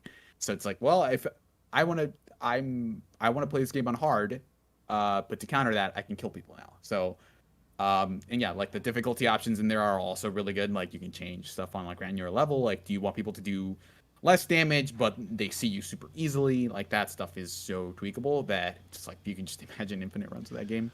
Yeah, that game rules. Dishonored 2, good game. Dishonored 2, good game? Yeah, I spent the entire time talking about it. Let's see. Aaron T asked what consulting on a video game actually entails. It feels like a whole saga. It's actually fairly similar to reviewing them, except with some key caveats of like what your feedback looks like is very different. So you basically, they give you some version of a game. Like I've had builds where everything was gray boxed, and they're just like, well, what do you think about the levels and stuff? And you know, they'll have placeholder text and placeholder voice dialogue and stuff, and then you just whether it's like, hey, hop on a call with us and talk to us and answer all of our questions for 2 hours, or like, you know, submit a mock review, which is like a review that you would write normally, like what if I were reviewing this for an outlet, what would that look like? Or like, you know, just here's a list of questions we want you to answer via text, where it's just like, here's all the individual components of the game and just unload on all of your thoughts about this. Gotcha. So that's kind of like the short of it. But, Cool. Should we get back to the show here? Keep on rolling? Yeah, let's do All it. right, I'll do a clap. Yeah. Just so I can have that audio. Okay. Patrick Polk writes in, and he says, oh no, the prompt has me worried, Serial, in the when I was looking for questions and I posted on Patreon looking for questions for this episode. I didn't want to reveal it, so I just listed what we're talking about. And one of the things that we were talking about, I just listed is describe your favorite thing about Serial. So anyways, Patrick Polk writes in, he says, "Oh no, the prompt has me worried. Serial is leaving or something. I really enjoy Serial's depth of knowledge and his humor, but definitely my favorite thing is his unwavering loyalty to MinnMax and his permanent place as a cohort." So very interesting. Brian D. Rubel writes in and says, "With the rise of Game Pass, do you think we could see more small projects from large developers owned by Microsoft? It could be good for Microsoft as they get to advertise a game by a well-known studio more often, and developers could create a palate cleanser between long projects and try out weird ideas. What developer would you like to see a small game from?" I do think that's going to be a strategy. Like, why create this Wasteland 3 experience of like this 100-hour thing when you could just have all these talented studios making 5-hour experiences for Game Pass? No one's going to be angry about the price. Yeah, I feel like Microsoft, like if you have that subscription model, like long tail where you see Netflix, like, well, we only need them to sign up once. So it's like, if here's an exciting announcement, it runs for 2 seasons, it's kind of done its job. Right. So yeah, something like, I wrote a thing earlier actually this year about how The Medium is like the perfect Game Pass game because it is a game that you can finish. But most people will probably take a week or so. But at that point, it's like you're kind of in the ecosystem and it's a small project. Right. So like just the idea of like, make a game that is smaller in scope. And I have to imagine like a lot of studios would jump at the chance of like, we specifically don't want this game to be too big because we want it to be a smaller investment. I think might be pretty appealing to a lot of studios. Maybe not everyone, but someone like Double Fine, I think, is like pretty practiced in that field. So it's like maybe the next game after Psychonauts 2 is actually something smaller while they work on something bigger, Yeah, and I think it allows developers to be more experimental with what they're making. And I think that size of games, I think the other one that I've been playing recently, 12 Minutes, is another perfect Game Pass type of game. Yeah. And I think those games feel like they kind of have an outsized value within a Game Pass ecosystem where it's something that I probably wouldn't have given much thought to and I probably wouldn't have purchased. But when I see something like that, it's like, oh yeah, that looks really interesting because it's different, so I'm going to download it now and play it. Yeah. And so I'm sure to Microsoft, like, if they can make a bunch of different experiences that are different and more experimental, but you don't have to worry about if they're going to sell millions of copies, but if they add that kind of extra value to Game Pass, I'm sure that's super enticing for them too. And it almost deflects like one of the common arguments about those games where it's like, well, I paid $30 for 2 hours or whatever. Like, it's just, well, I played it on Game Pass for 4 days. So like the cost is a lot murkier and you're already paying it. So like, yeah, like it kind of allows you to jump into games more readily and be more receptive to like, well, I actually just like the game. I'm not making that cost analysis about my time with this game. Mm-hmm. Yeah. I mean, even a studio that they now own, I mean, even like an Arcane, Redfall seems big and ambitious, but like, I wouldn't mind just seeing like what the developers at Arcane would like to do in some sort of game jam like capacity. Like, give me just a 2-hour Arcane game twice a year till the end of time, just to get some of those ideas out there because it's such a creative studio. Yeah, there's definitely a lot of potential for studios where it's like, like maybe they didn't succeed on like when they tried to make the transition from like small creative team to large. Like, well, everything has to be super big. Like this offers an alternative that I think has been proving to be more and more viable as time goes on. Because I think I can't imagine that Game Pass has done anything but like big numbers for Microsoft at this point. Yeah, and also, I mean, Microsoft, it wants a lot of announcements for what's coming into Game Pass that's new. Right. And so you don't want every developer to be a Bethesda where you're going to work on a game for 6 years before it finally comes out. Like the long tail service model is almost antithetical to Game Pass. Yeah. Solo writes in and asks, what is the most stuck you've been in a game? Was it because of a challenge or a puzzle? Did you succeed or fail? Goodbye, Solo. Most stuck you've ever been in a game? I very specifically remember being stuck in The Legend of Zelda Phantom Hourglass. There's a puzzle in it where you have to get something stamped. Right. And I had no clue. I pressed like every button, went to this guy multiple times, like did everything, and like just everything shy of just looking it up. I spent like maybe 2 days, and I was like, I need to keep plugging my DS in because I need to charge the battery, and like I don't know what's gonna happen. And then I realized that like I just had not closed my DS in that entire duration of time, and that's literally all you have to do is close and open the DS for it to stamp. That's so And I was absurd. so mad when I saw like a guy that said like, yeah, I just close your DS and open it. It's as simple as that. And I was like, I was so ready to throw my DS at that point. So they don't give you any hint in that game that you actually have to physically close that? I think it might just be a thing where it's like the bottom screen is like the place where you write your notes or whatever, and I think that's where the piece of paper is. And on the I think on the top screen is like some vestige of a stamp or something. So I think the clue is just like, and also it's like mathematically you're just gonna at some point close the DS. So it's not like it's impossible to figure out. But yeah, it just did not click with me at all. So that was weird. I think I talked about this one before, but I was so stuck in Final Fantasy VIII. There's a section in the desert where I would go and it was like a gate and guards like would not let me in. And I could not figure out why. And I'd look at all of the walkthroughs and they all would say, just go into this town. Just go into this town and the next story event happens. And I just could not figure out what the hell was going on. And so when I exhausted every walkthrough and nobody knew, and I tried asking my friends that had played and nobody knew, my strategy was, I'm like, okay, well, I was really into ICQ at the time, like the chat program. Were you into ICQ, Jeffem? I had an ICQ, yeah. All right, great. I got my ICQ number burned into my soul. And so my strategy was, okay, I will find a Final Fantasy VIII fan on ICQ and ask them. So I was searching for people with the name Squall Leonhardt and like other characters from Final Fantasy VIII. And I found this guy and he did know exactly what I should do, which was very helpful. And he was some guy from Turkey.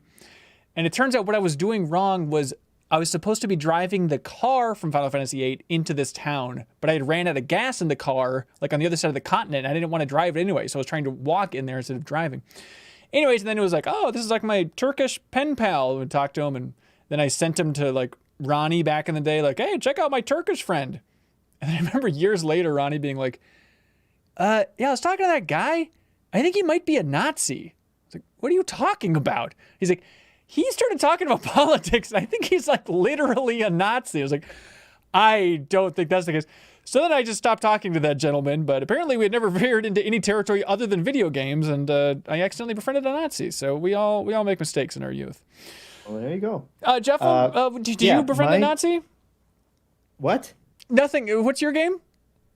Mine was Cuphead, and I got stuck on one boss that I played it for so long that my wife had fallen asleep on the couch, and she woke up like 4 hours later, and she was like, "Are you still up, like doing the same thing?" And that was a revelation to me because I was just pissed for like 4 hours trying to beat this one freaking boss, and I gave up at that point, and I've never gone back. But I've always felt bad about it because I think you had to jump on clouds as the dragon one. Yep, that was my big and it for a while.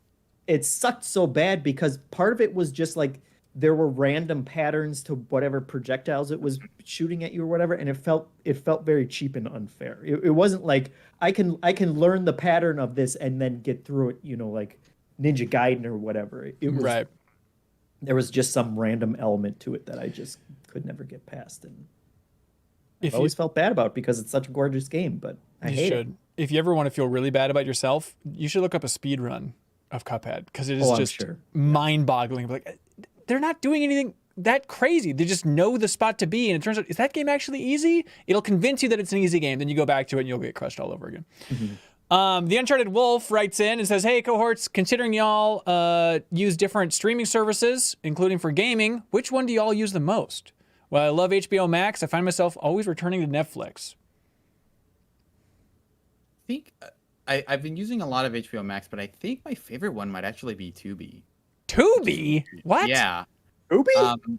Yeah, because for one, it's free, and two, I like this is a surprising thing that I did not realize was actually a thing you had to learn how to do. Well, that could be done poorly is like ad breaks. They're really good about their ad breaks because they time them specifically between scenes. And like, obviously because it is one video file, it's like, okay, here's the end of a scene. Yeah. The scene starts and then you get the ad. But watching Crunchyroll, it's just like they don't care about that stuff at all. Like most other services with ads, just place them at like certain points in the video file, and it sucks. Yeah. And like between that, like that, it feels like okay, they're actually like maybe doing this by hand, which is really cool.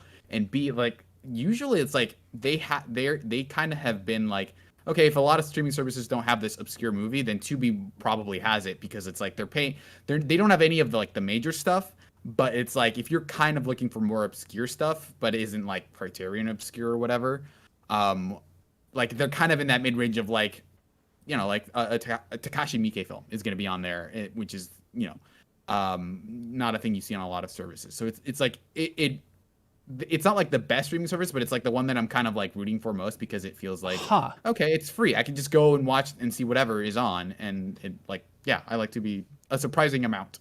Random Gamer watching us live at the Backstage past year, he says, I like Tubi a lot, TUBI.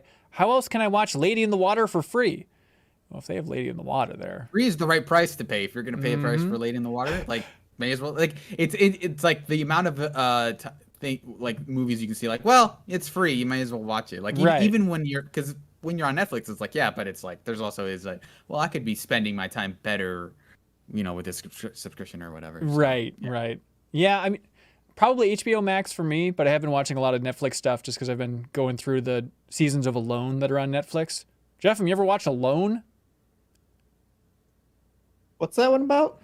It's about being alone. It's basically Hardcore Survivor, where people are just dropped off. They have to be their own camera crew, and they're completely by themselves, and they have to build up their own little forts and stuff, little houses, and it is bonkers. There are moments on that show where it's like, this is genuinely the craziest thing I've ever seen on TV. Like, a guy shot a musk ox in the Arctic with one arrow, and so he only had the one arrow for some reason. So the musk ox was like bleeding, like stumbling around, but not dying.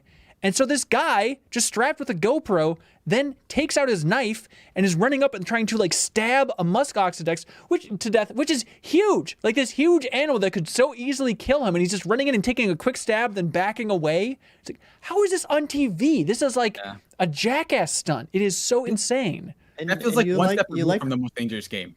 Yes. Just like, what if we pitted two people against each other? Then that's just it. That's the next season, I hope, of Alone. But it is an awesome show. You gotta watch it, Jeff. I prefer not watching people torture animals to death. Well, it's for survival. He literally will lose $1 million if he doesn't kill a musk ox. I've never heard that excuse. It is very gnarly. It is rough to watch at times for the amount of animals that they're skinning and all that stuff. So, viewer discretion advised. Jeff, you're all in on Tubi? No, probably Netflix still. There's just such a ridiculous amount of content and that I've never even heard of, and it's like, oh, every famous star is in this thing that was made like last year, and just no one's ever even heard of it. But props to Disney Plus too, surprisingly. Of course. Because it's like, yeah, okay, I'll rewatch every Marvel movie ever made. Yeah, why not? They have up there now an episode of, what do they call it? Star Wars Gallery, but it's all about, without spoiling it, the creation of the final episode of the second season of The Mandalorian. And I realized, like, up there with Two Player Productions, Double Fine documentary stuff, like, just about the best thing that I could watch, or the most exciting thing I could watch, is like making of Star Wars content. So I cannot wait to watch that thing tonight. It's gonna be a blast, man. Doreen Clyer writes in and says, I really enjoyed my time with Psychonauts, but had to stop playing on PC because I couldn't get past a boss with mouse and keyboard controls. Despite my best attempts to use the game with my PS4 controller, it wouldn't take and I gave up. What's the weirdest reason y'all had to give up on a game? I don't say it's weird because I think I did not finish. What was the name of that anime game I was talking about? Scarlet Nexus. I ended up not finishing just because I think I had to go on a trip and I just completely forgot about it. But I might actually be done. I've been playing a surprising amount of Pokemon Unite in the last month, but I might be done with it because I did not know that. I think once you reach a certain level, or you have to go to the menu and unlock it, you get like a monthly challenge. And I think the last challenge is like get to level 13 and you have a month to do it. That's the part I didn't know. And you unlock one of the characters.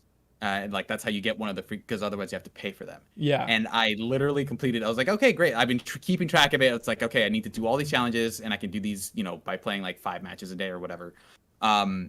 And I got like I did it, and I was like, okay, great. Time to go unlock. I think it's like Crustle is the name of the Pokemon. It's like a giant crab under a rock or something. And I go to unlock it, and it's gone. It's like I had completed it the day after that challenge expired for me. So it's like at this point, it's like I will never play Crustle again because like that sucks. So it's like I'm mad at that game now. I don't know if I'm gonna stop playing, but like at this point, I'm just like that was the whole reason I was playing. It's just to log in, do my dailies, and like get that Crustle. Work towards get that free Crustle.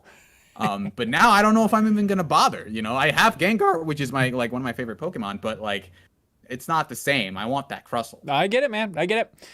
Victor Pham submits a question on Patreon asking, does being a content creator change your gaming habits? Do you find yourself wanting to stream a game or play a game more in order to create content about it? Do you force yourself to finish games in order to talk about it, or do you drop a game in order to play the next thing? It's a lot of stopping games to play the next thing, I think. But yeah, I don't know. It definitely just gets in your head more. It's weird playing Psychonauts 2, and I had an early copy of it and stuff, so I've been playing it for a while now. And it's weird just not capturing that gameplay or having a very content-focused mind for it. Just like, oh, I'm just going to play this game for fun. Obviously, I'm taking pages and pages of notes for the podcast, which is obsessive, and I should probably stop doing that. But I have to catch myself because I think that I'm always recording it and capturing it, that I have to remember, like, oh, no, I don't have to worry about failing at this part 1,000 times and people have to watch me. I get to just be a goofus and be bad at the 3D platformer in peace. And it's kind of relieving, actually. Yeah, I've been kind of just like, not necessarily naturally, but like, playing in like these sessions of like because it's like I have trouble playing a game for like 5 minutes and then like stopping to do something else. Of like, okay, someone might be like instinctually I've just been like, I need to play this for an hour uninterrupted and then stop and do something else because it's like that is kind of the format of like a stream or something. So that is like one of the ways. And then the other thing is like I don't like using guides, I think, because I like to be able to talk about every part of the game with some amount of authority. So it's like if I look up all the solutions to every puzzle, then it's like, can I comment on the puzzle design of this game? Right, interesting. So I do that. So I like to not use guides if I can, but I think it's also totally acceptable if I weren't doing in this job, I would probably not care. I would just look it up, way more quickly. So yeah, that's one way where it's just like I'll just get stuck on something for longer than I would otherwise, and I'm just like too stubborn about looking up guides and stuff. Yeah, Jeff, I think I have to sneeze. So can you just guess what the next question is? Oh, favorite puppies in a video game. Puppies. Let's see. It turns out I don't have to sneeze, but yeah, favorite puppies in a video game. Well, Okami Den. Yeah, plays the young Amaterasu. Good puppy. It has to be a puppy. I don't know if it's a Yeah, I thought you were going to say in general, which is like a much tougher question. Yeah, that is tough. But hey, Darkfish Days here writes in and says, it seems that more and more games are described as Ghibli-like. What does that mean? In your opinion, what characteristics make a game Ghibli-like? Just if they have some homage to some Ghibli film, probably. If it looks like anime, if it has like an anime art style, but not like what you think, it looks a little bit somewhere between like, European art and anime. I think is like the thing that they're trying to look like. I mean, specifically, it's like they're cribbing from Ghibli films, but it's like I don't know. I feel like too many games have used that. When I look at them, it's like, I guess I know what you're going for, but this does not look. I would not mistake this for a Ghibli game in any way. Yeah, it's a vibe, right? Like Spirit Fair. I mean, I always think it takes a very literal. I think people say that when something very literal pops up, like Death's Door.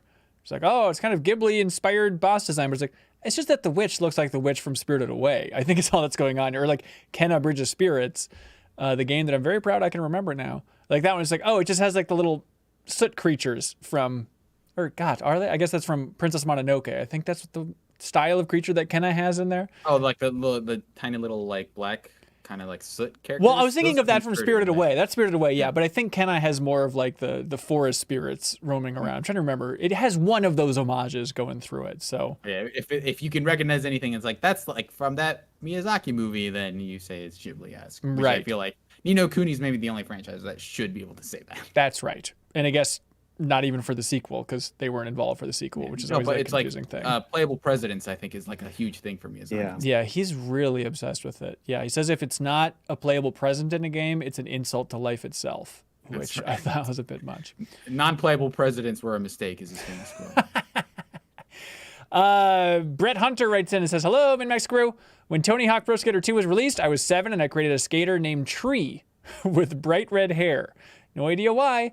For the last 20 years, 99% of the time, I make that same character regardless of if it's Elder Scrolls, Rock Band, or even just using the name in Pokemon. Tree. Does anyone else utilize the same in-game character over and over again, or am I crazy?" No, you're not crazy. Tree sounds really cool. Actually, if you're willing to license out Tree, Brett Hunter, I think you might have a business here because that sounds like a good default character for just about everybody. Yeah, I wouldn't say that I designed the same character, Oh, but I use the same name a lot. right. Long running joke with me because my in-game character is always Cerote, which is just Spanish for Dookie. Okay. Because I think that's very funny. But like the thing that has made it a running joke over the years is that depending on the style of the game, I will change the spelling. So like in World of Warcraft, my character's name was Zerote. So it was instead of Cerote, it was Zerotay. So I'll just change the spelling to fit the context, but that has been my character's name for as long as I can remember. And I laugh hysterically every time. Yeah, it is pretty funny. Yeah, I'm trying to think. I think I used a random name generator for the first KOTOR, and it popped up Maelin, like Maelin. And so now, yeah, especially with BioWare games, I will just create like, oh, this is just my Maelin character. Which is always just like an older black woman. That's Maelin in my mind. So it's always like for RPGs, I'll typically go back to that if I have a option. And it's like to a create quantum leap character. situation where Maelin is always just hopping between different fantasies and universes and stuff. That's the and way I it's like role one play day I'll it. find my Yeah. way home. So I always choose the dialogue option that's like the most confused, I think. Get me out of here. Yeah. You know, they always throw one of those in the middle of a game with no context. Well, they always say have like a never mind or like Mm-hmm. a back out option. That's always the one. So I only talk to them for one line and then leave. Yep. Brian W. writes in and asks, what is your favorite mythical creature? From horror to fantasy to cryptozoic? Do you have any specific fascinations with that stuff? Yeah. I mean, do aliens count as a mythical creature? And I'm not going to get mad at that. It doesn't feel like it's... I feel like they're, I don't know. Aliens are my favorite, but I don't think they count here. Dragons. I think that's my like xenomorph alien? No, I was talking like real aliens. Like Area 51 aliens? Yeah, Greys are like my favorite. Greys? Yeah. I wouldn't call that a creature.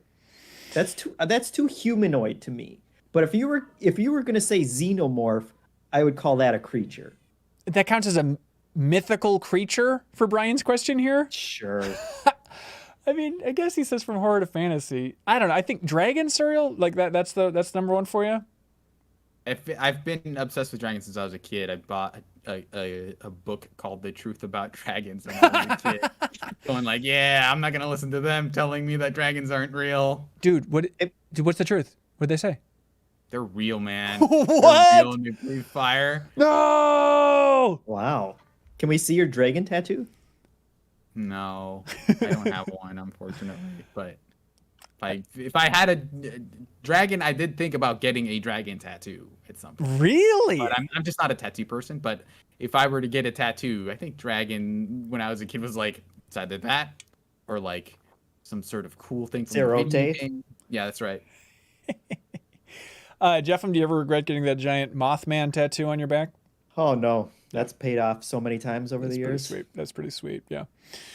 Do you have a favorite, Jeff? Well, my Xbox username is still Tanuki Jeffro.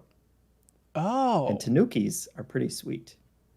And those are mythical. Those are just the raccoons Aren't with they the big regular testicles. creatures that people just say have mythical powers? Yeah, they apparently, and this was amusing to. This was like 20 years ago, so don't There hold we it go. against me. There we go. But it said that they had giant balls Right. that like gave them magical powers, and so that was peak comedy back then. Doesn't get better Yeah. than that.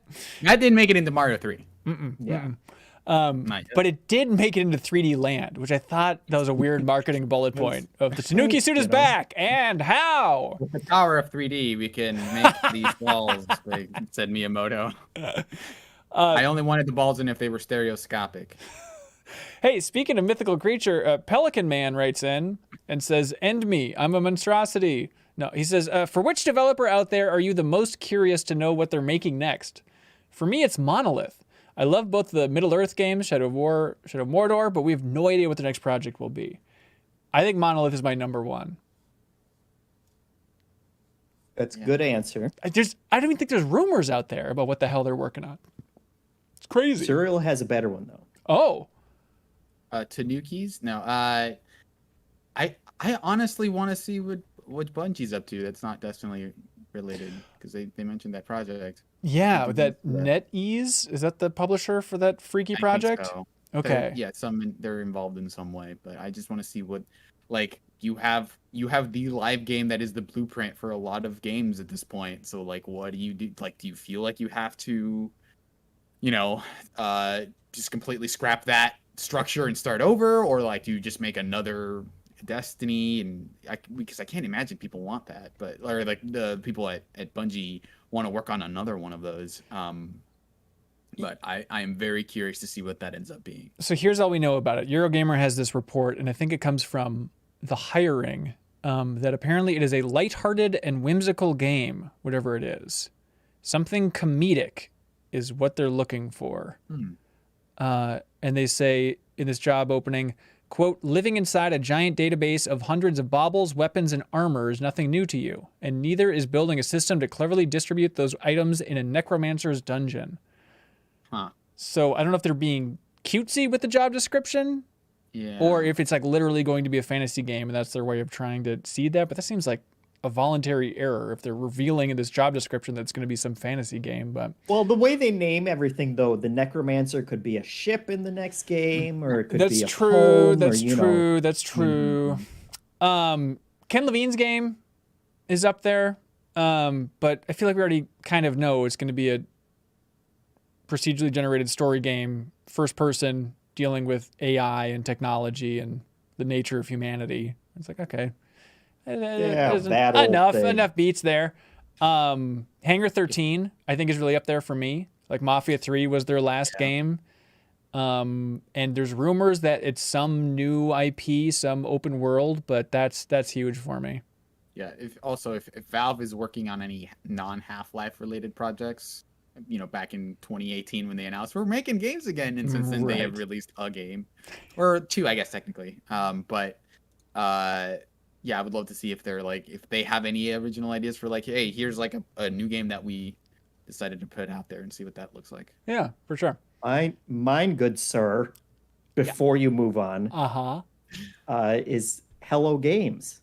Because they said their next project that they're working on is like another No Man's Sky kind of big thing. Yeah, that is a good one. And they're still doing all those updates. But yeah, they said they didn't want to throw away the procedural tech and stuff that they kind of learned from, and having a clean slate would be nice. So yeah, I'm still waiting for that. That's going to be huge. Yeah. I wonder if they're going to do more stuff like The Last Campfire. Remember when they released that last year and no one really talked about it? Okay. Yeah, I'm sure they'll do some small stuff too, but yeah, they have said specifically that they have another like No Man's Sky kind of big dream procedural game. Yeah. There it is.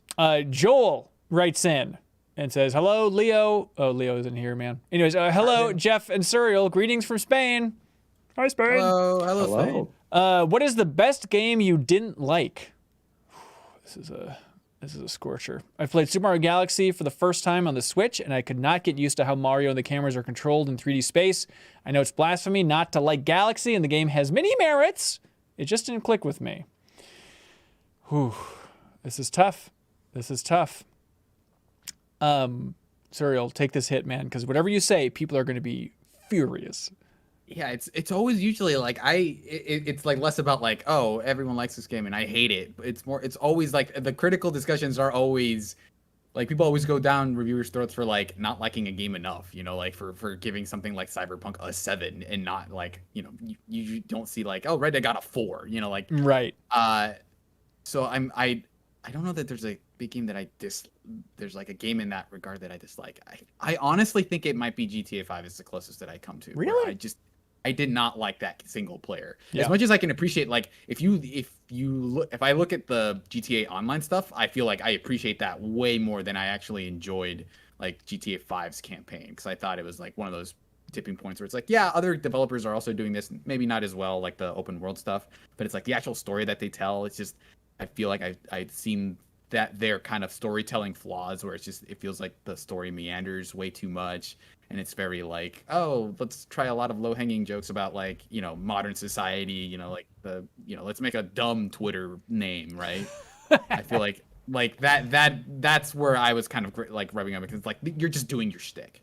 Right. So right. I didn't like it, especially like 4 is maybe my favorite game that they've made. So Yeah. I know this is controversial, but at some point I tried playing Symphony of the Night, and both Ronnie and I were like, we're good here. We've played like maybe an hour. And to be fair, there were a lot of beers involved. But that's probably the highest on that list of games that I actively was like, not for me, Daddy. But look, you're screwed if you say anything here. Like, it reminds me of like, because I was thinking like, oh, would it be a fun stream to stream Symphony of the Night? But I don't think it would be, because I probably would not magically fall in love with this game. And everybody watching the stream would just be hoping that I would. Like, it reminds me of, I don't know if you listen to the Fire Escape cast, Serial. I do. But like, it was like the big thing of like, oh, let's get Mike Mahardy to, he's never seen The Simpsons. Let's get him to watch these Simpsons episodes. Let's give him 30 great Simpsons episodes. And then he comes back and he's like, I think I laughed once. I don't know. Like, there's no world where that's satisfying. There's no world where it's like, oh my God, turns out everybody's childhoods were correct. The Simpsons are the funniest freaking thing. Even though objectively they are, and Mike Mahardy is objectively wrong and stupid for not enjoying it. It's just, there's no satisfying route. There's no win-win. Like, the person in that situation, it's like, the worst thing you can do is have like the opinion that everyone else has. And it's like, I don't know that I have like an interesting thing to add here. Right. That was like basically me with The Sopranos like last year. It's like, I ended up really liking it, but not until like the last 2 seasons, where it's like, oh, that's what they've been trying to do this whole time. But it's like I don't want to be public about the fact that I'm watching The Sopranos, because it's like everyone's gonna be like, so you like it, right? So, but then it's like, if I like, actually, I don't like The Sopranos, and it's like, you're just like, what is that? It happened already. Like, who cares? Right. Right. Yeah, for sure. Jeff, is there anything that you don't like that you should? Oh, gee, I don't know. Hanson, is there a game that I don't like that everyone else loved and still talks about all the time? It's the most innovative game ever? No, I don't think so. Breath of the Wild. Breath of the Wild. But yeah, like I said, I started playing through it again. I have enjoyed it more, but I haven't gone back. It's on that pile of games I want to go back to now. Okay. And we all know you're diligent about running down that list and checking them off. It still wasn't. There was still plenty of stuff that annoyed me about it, and it didn't blow my socks off. But I've enjoyed it more. Yeah. So. Are you planning? Do you think it is more likely that you go back to Breath of the Wild or Red Dead? Oh, Red Dead. Yeah. That's one that's one that I genuinely loved. And so I do want to go back to it at some point. And imagine playing on that sweet new PC of yours, Jeff. Maybe How good that would look. At some point. Just imagine if Streamlabs is just one click away, but we won't put anything in your hands and force you to do it. Hey, look, Andrew Baker over here. He says, oh no, that serial prompt in the post makes me think he's leaving. If he is, I'm so happy for the time he had at MinnMax, and he was by far the funniest cohort there. Sorry, Leo. Oh, Leo's going to be freaking furious. He's crying right now. Andrew says, my question is, what was your first impression of Serial? And what is it now? My first impression? Yeah, what was your first impression of you, Serial? That guy looks like me is my first impression. Very smart. Serial was very quiet on his first day when he came to Game Informer, and we went out to get some wings in Minneapolis the day that he got there. And I remember he was just sitting at the table quiet. And I remember Andy McNamara looked over at you and he goes, gee, I'm glad you look like you're having a good time. And he was like really snarky with you because I think you just kind of had like a flat expression because you're just like quiet and probably a little bit overwhelmed. But that was my first memory of you, is feeling bad that on your first day, Andy was throwing you under the bus for not being expressive enough. That wasn't even literally my first day, if I remember correctly. That was like my first day when I was in the office to interview. Okay. And we're gonna have a whole thing where we take you out to Runyon's. Right. Great Wings place. But that was a weird day because it's like, okay, welcome to the office. You know, like, hey, we're gonna give you a tour, meet everybody, and then it's like, I think at some point they were just like, well, we're gonna go to Runyon's at some point. This is a normal work day, like, but you have nothing to do, so sit at this desk and just like, I don't know, browse the internet and look at the office and watch people read proofs, but don't look at the proofs because it's like that's confidential information. And I remember Joe Juba was actually like, I think when I met him, he was like, you know what? I already have a game for you to review, and it was like King of Fighters 14, I think at the time. And I was like, wow. Well, I guess I should research King of Fighters 14, and kind of so I was like researching King of Fighters 14, and it was a weird, like, I don't know how many hours just like sitting at a desk not doing anything, waiting for something else to happen there. What was running through your head though? I mean, were you like, oh boy, I feel like I'm being too quiet or anything? Well, I feel like it was a lot of that, and like, but also I feel like going around and talking to people, but like these people are working. I shouldn't just bother them and just be like, hey, we don't really have a lot of touch points yet. So it's like, do you just want to randomly make conversations with me about nothing? Right. So it was a weird, kind of awkward day, but it's kind of an awkward day. And then Suriel blossomed, and I learned to love him dearly because every time I would say, hey, who wants to be on the Game Informer Show podcast today? Suriel and Kyle were always the ones that would raise their hands the fastest and the hardest. And I usually had to grab Jeffem's hand and physically raise it up. But he was very busy doing a bunch of writerly stuff, so I won't judge him too much. But so I learned to very much appreciate Suriel for being so funny and then and so good on the podcast. I think it was back at Game Informer, I'm pretty sure, like Bianca Reichert, I remember at some point, Dan's wife, like just was talking to me and she's like, Suriel is the funniest freaking guy on that podcast. It's like, yeah, you're right. I don't appreciate it enough. But yes, you're very funny on podcasts and in real life too, I assume. Yeah. But no, so it's a nice reawakening and a reposition of like, oh yeah, I should learn to appreciate how funny Suriel is more on this podcast. So now I think you're very funny and very smart and very handsome as well. Thank you. Appreciate it. All of it. Okay, great. Neuroflare writes in and says, my favorite thing about Suriel is he is very funny. Please watch his trip to the fortune teller for E3 predictions from Game Informer several years ago.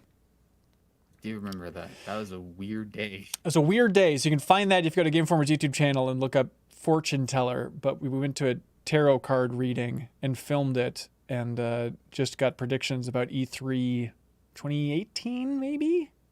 Yeah, I think it was, which I think in hindsight, I really appreciate that guy was willing to do it. Yeah, I know. Because he was not the first person on my list, let's say, of fortune tellers that I had to call around the city. But that guy definitely like found a really good spot between playing along with it and like being in the zone of like, I am doing the thing that I would normally do, but I'm kind of aware that this is stupid, but I'm not going to either be angry about it with you. I'm not going to like try to think that you're making fun of me. Right.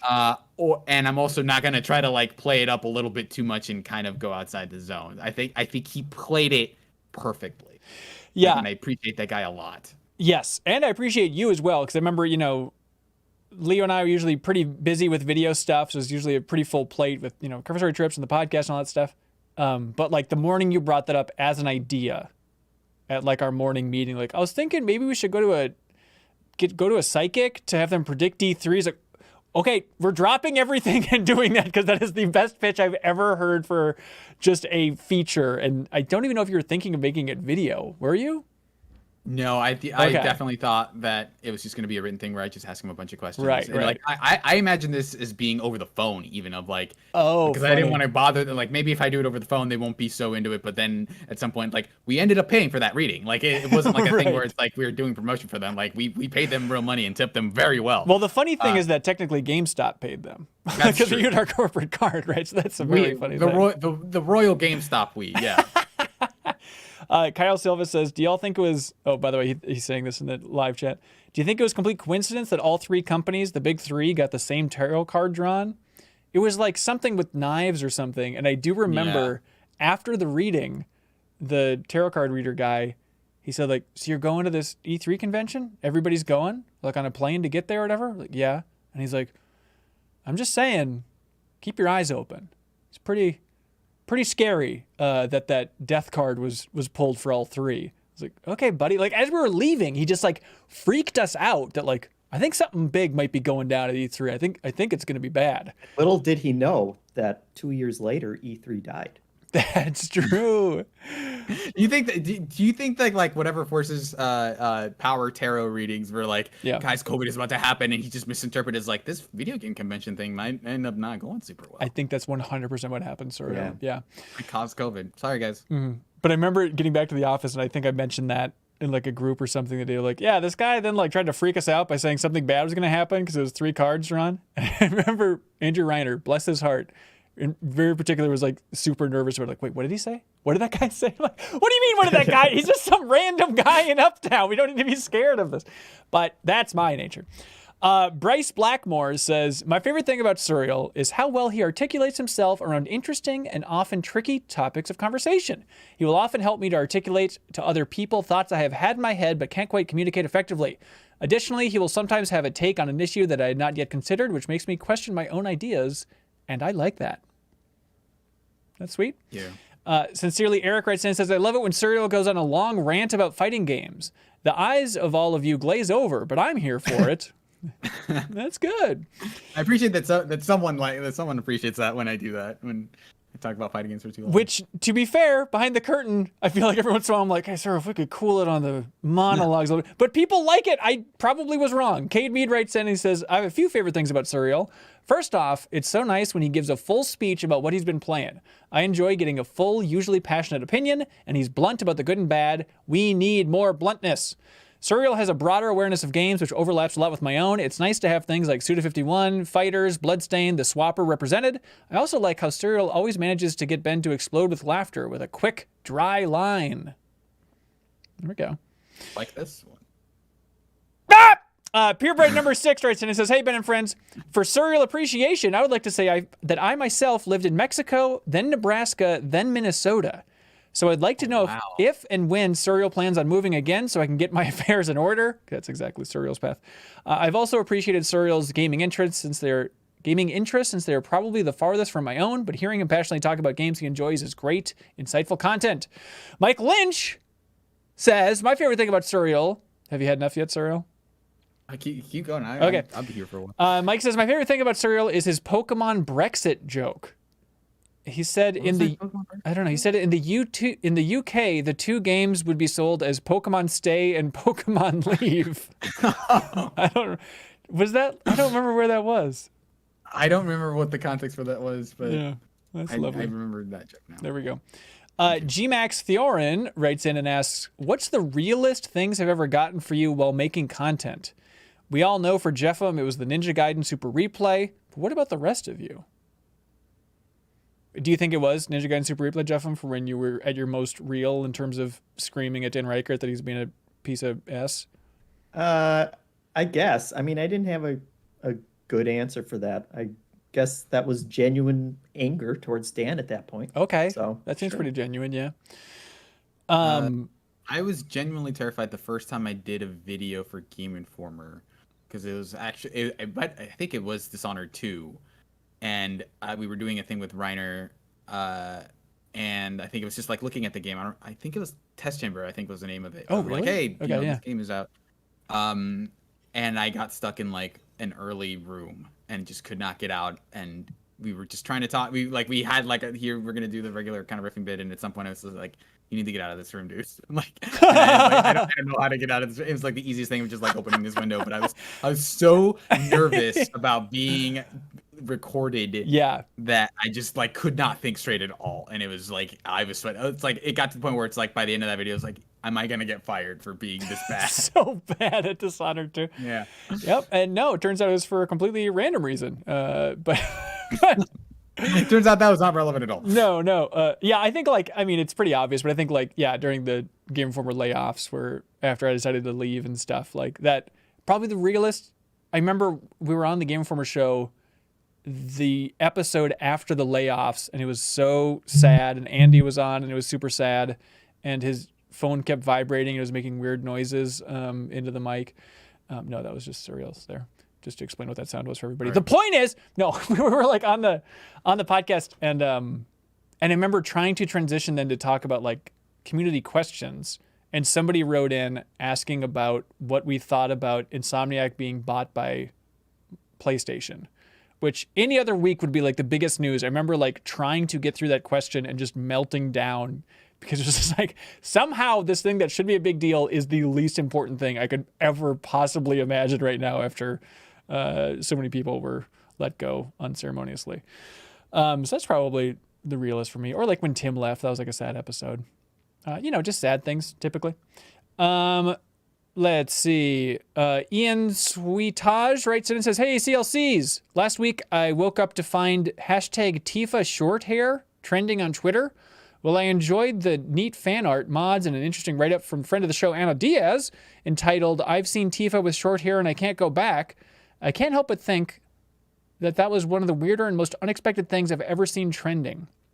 What's the most bizarre or unexpected trend you've come across either on Twitter or in real life?" I think Bowsette might be the weirdest thing on Twitter. I remember I saw the original post, I think, pretty shortly after it was shown. I think that was only when it had like 300 retweets or something. It's like, oh, okay. And it's like just completely did not faze me in any way. And then little did I know that would be the discourse for like the next month or whatever. Just like, okay, I guess everyone's still talking about that one image that I scrolled past and said, huh, okay. Right. Yeah, I think for me, it was waking up and checking Twitter, and like lowercase I, tampon was trending. I was like, what is this? And it was when they revealed the iPad.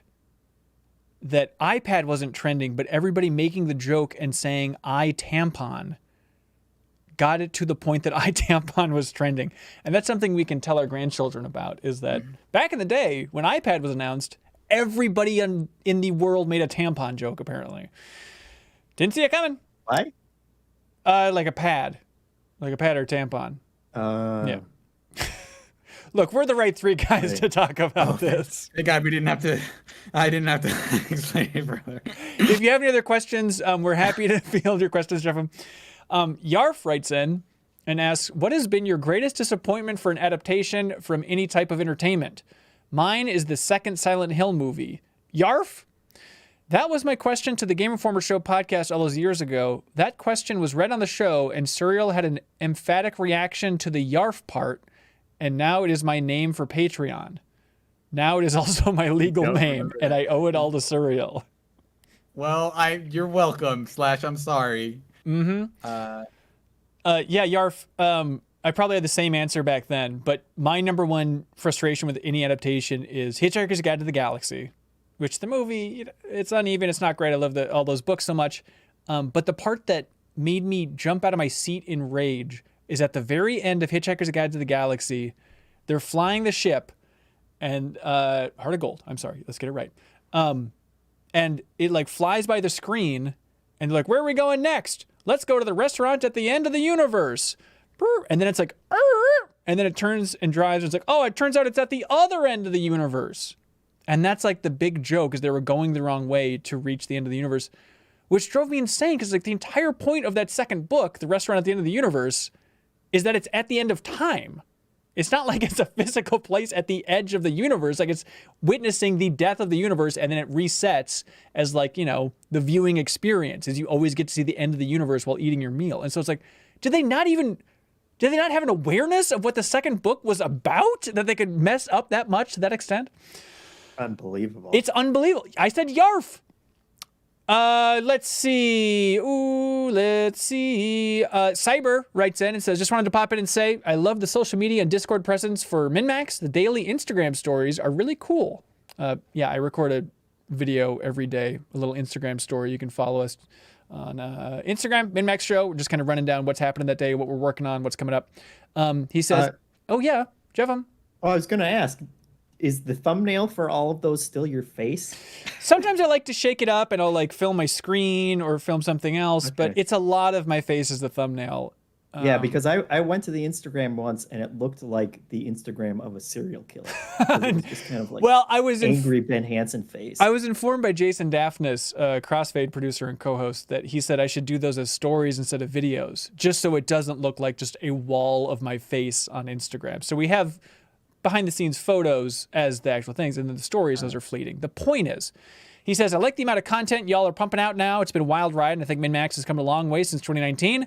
Do you think that a growing fan base indefinitely is important? Or is there a point where you'll be content with the community that we have here at MinnMax? I think this is a very interesting question, Cyber. This feels more like a MinnMax Council question, like a very behind-the-scenes thing, which is our weekly Patreon-exclusive podcast. But, Jeff, what do you think? Is it important to always keep growing, or is it possible to say, this is a good size for the community, let's stop trying? Yeah. I don't know how you stop. What does that mean? Let's just end it. Yeah. Let's Thelma and Louise it right off the cliff. Yeah, I think obviously we would, for us, it's kind of sustainability is the important thing. And it would be nice if we continue to grow to make it more sustainable, and we'd all be able to do as many hours as we want or whatever. But I think it's an interesting question that gets to a larger life question of like, how much do you what is sustainability and how much do you actually need? And how, like, are you just continuing to grow because that's kind of the society that we live in? Like, no amount is ever enough. And so you're just going to keep on trying to grow and grow and grow. And I think with the community especially, there's a danger there of, like, I don't think I've ever seen an online community that got better the larger it got. It's a great point. Like you don't say like, oh, when so-and-so was small, it was a super crappy community, but then it grew and got amazing. You know, it's always like when a community is small, it's really focused and like people are all on the same page, and the creators can kind of set the tone for what they want it to be. And the larger it gets, like the bigger the danger is that that's going to get diluted.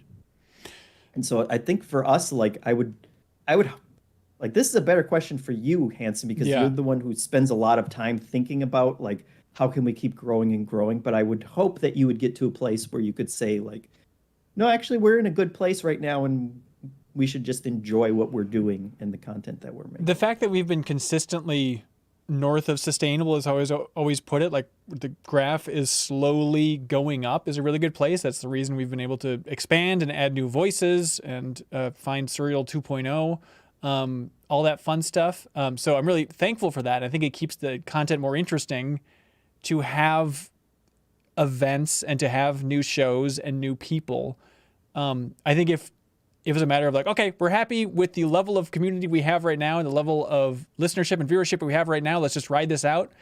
I think the thing that people don't factor in is a little thing called churn, where it looks like the Patreon is steady enough, but if you really look at that, it's fascinating. If you're really zoomed in, we have people dropping out every single day for a variety of reasons, right? Mostly it's just like, I just want to support for a little time, no big deal. But people are dropping out all the time. But we exist because people go to patreon.com/MinnMax and decide to jump in to unlock those benefits. And so it's just like, what seems smooth and it seems like a consistent community really isn't. If you zoom in, that graph is dugga all over the place. And so I think if it was a matter of, all right, we're content with the community we have right now, let's just slow it all down a little bit, I do think that means that we would die, that we would slowly wither away and everybody would slowly lose interest at a certain point or just naturally trail off, which, people support us for as long as they want to support us. That's great. We appreciate everybody that's there. But naturally, there is a decay, I guess is what I'm trying to say. So we need to keep pushing to fight that decay. Does that make sense, Suriel? Yeah. Okay. I think you did pretty well. Oh, great. Thank you. Chris Prohaska writes in and says, howdy, cohorts. I recently played through Dark Pictures Little Hope and was enjoying it despite having some pretty major flaws until I got to the last cutscene and had 2 characters die in an insanely dumb way. I took most of my other issues with that game on the chin, but in that instance, it sort of soured the entire experience for me. How much does the ending of something color your opinion of it as a whole? Have you ever had an experience like that? Yeah, I think I like talking about games after I finish them a lot because it feels like that's when kind of everything comes together, like Yeah. a lot of games, especially now, are like economies almost, where it's like, okay, well, I'm getting upgrades, but how does that end up happening? Like, does it scale? Like even you think about skill trees, right? Is every time I look at a skill tree, I'm like, is this a situation when every point on the skill tree is a matter of when? Like, am I going to fill it out and not have to worry about it? Or am I actually making choices here? And so, like, that is a thing that, like, you can talk about once you've finished it or have gotten far enough into it. So I think in a lot of ways, I think not always the story ending of, like, right. I'm usually, like, kind of either or on a game's ending. But, like, I like having talked about games after I finish them because it feels like, okay, now we get to not kind of hem about like, okay, well, this looks promising, but we'll see how this goes, right? So I feel like my opinion on them is always colored by like, well, and they end up nailing it because they, by the end you're, like all the progression stuff works really well and, every level is paced really well, that kind of stuff. Yeah. I think I'm hopefully savvy enough to look past a ending that doesn't quite stick the landing if the rest of it's really good. And this is just because it's very fresh in my mind, but I recently rewatched Lady Bird, because I'm Greta Gerwig fan #1, except for maybe Michael Moran in the community who's obsessed with Little Women. But I recently watched Lady Bird better than I remembered it. I was just an emotional wreck, loving it the entire time. And then I forgot, like, I think like the weakest scene in Lady Bird is like the last one, where it's like just kind of this voicemail that she's leaving her mom, and it just doesn't land. And it's so weird for a movie that does nothing but land emotionally with just punch, punch, punch, punch. Oh, dad scene's gonna slay ya. Oh, that changing room scene, gonna slay ya. And then that one's just kind of like okay. It seems fine. But I think there's enough there and I'm able to look past one scene that didn't quite land. Just because it happens to be the last scene doesn't mean it's the most important scene. I had to do that with Interstellar, which I think is great example. Not my favorite Nolan movie, but at the time I remember being like, he always nails this stuff. It's like his movies are always such like fine machinery in terms of like storytelling devices that I remember like at the end of Interstellar, I was like, man, screw this movie. This movie sucks because it ended poorly. But then I watched it again and it's like, it is a fantastic movie with like not like an ending that does not, I don't think, land. But I understand what he's going for now, having watched it again. And it's like with that kind of like moment of like realizing that the ending is not going to be good. Like I can appreciate that movie way more now. I think it's also maybe a matter of like, when you have an ending that doesn't quite land, it feels so different in the theater. Like when you're with that big group, so like the first time you saw Interstellar and then everyone kind of stands up and it's like, okay. Like that's so night and day different compared to just watching something at home where I think maybe you might be more willing to forgive some things at the end. Let's see. I think that's it for community questions. Jeff, what stands out to you? I hate this question. I know. That's why we're going to throw it over to Suriel, the big birthday boy. I feel like I have a conflict of interest. Which question sucked up to me the most? I kind of like that ending one. Okay.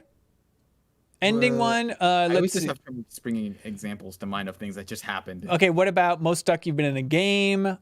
Streaming services, content creators, change the way we play. Weirdest reason we've given up on a game. Ghibli-like. Favorite mythical creature. Mythical creature. I think I like the discussion for that one. Okay. Developer out there most curious about what they're doing. Best game you didn't like. Suriel Ass Kiss Rodeo. The realest things I've ever gotten for you. Most bizarre trend. They're all good. The one about the churn with the community. Surprisingly great questions. Just outstanding questions this entire week. It's just been nothing but killer. Suriel, you need to make this call, dude. stuck on a game because I haven't talked about that Phantom Hourglass thing before. All right. Stuck on a game. Congratulations to Solo. You win Untitled Goose Game from our friends at I Am 8-Bit. We'll ship out the physical edition of that. Thank you so much, Solo, for submitting a great question. Now it's time for something that we like to call Get a Load of This. All right, Serial, you gotta hit us hard, dude. Okay, get a load of this. There have been a lot of news stories, a surprising amount, recently about video game auctions. And how those have been selling for higher and higher prices, and everyone's like, "Oh, man, people are really getting into this stuff." Well, it turns out that Carl Jobst, I feel like I'm butchering that name, so I apologize, released a very long and thorough video that is a deep dive / expose on that idea and how a lot of that value is manufactured and speculative. And it's an hour-long documentary video that just dives into like how a lot of the people behind this have been doing this stuff for a while, and how you should not trust essentially a lot of those like $1 million video game sales. So that's all just to get the prices up for the sake of what, the auction houses or assessing companies or whatever the hell? Yeah, so like the ratings companies that kind of give them the grades, and the people who are basically selling them are in a lot of ways basically jacking up the prices. So like one example that I'll give, and you should watch the entire documentary. It's like it's an hour long and it's amazing.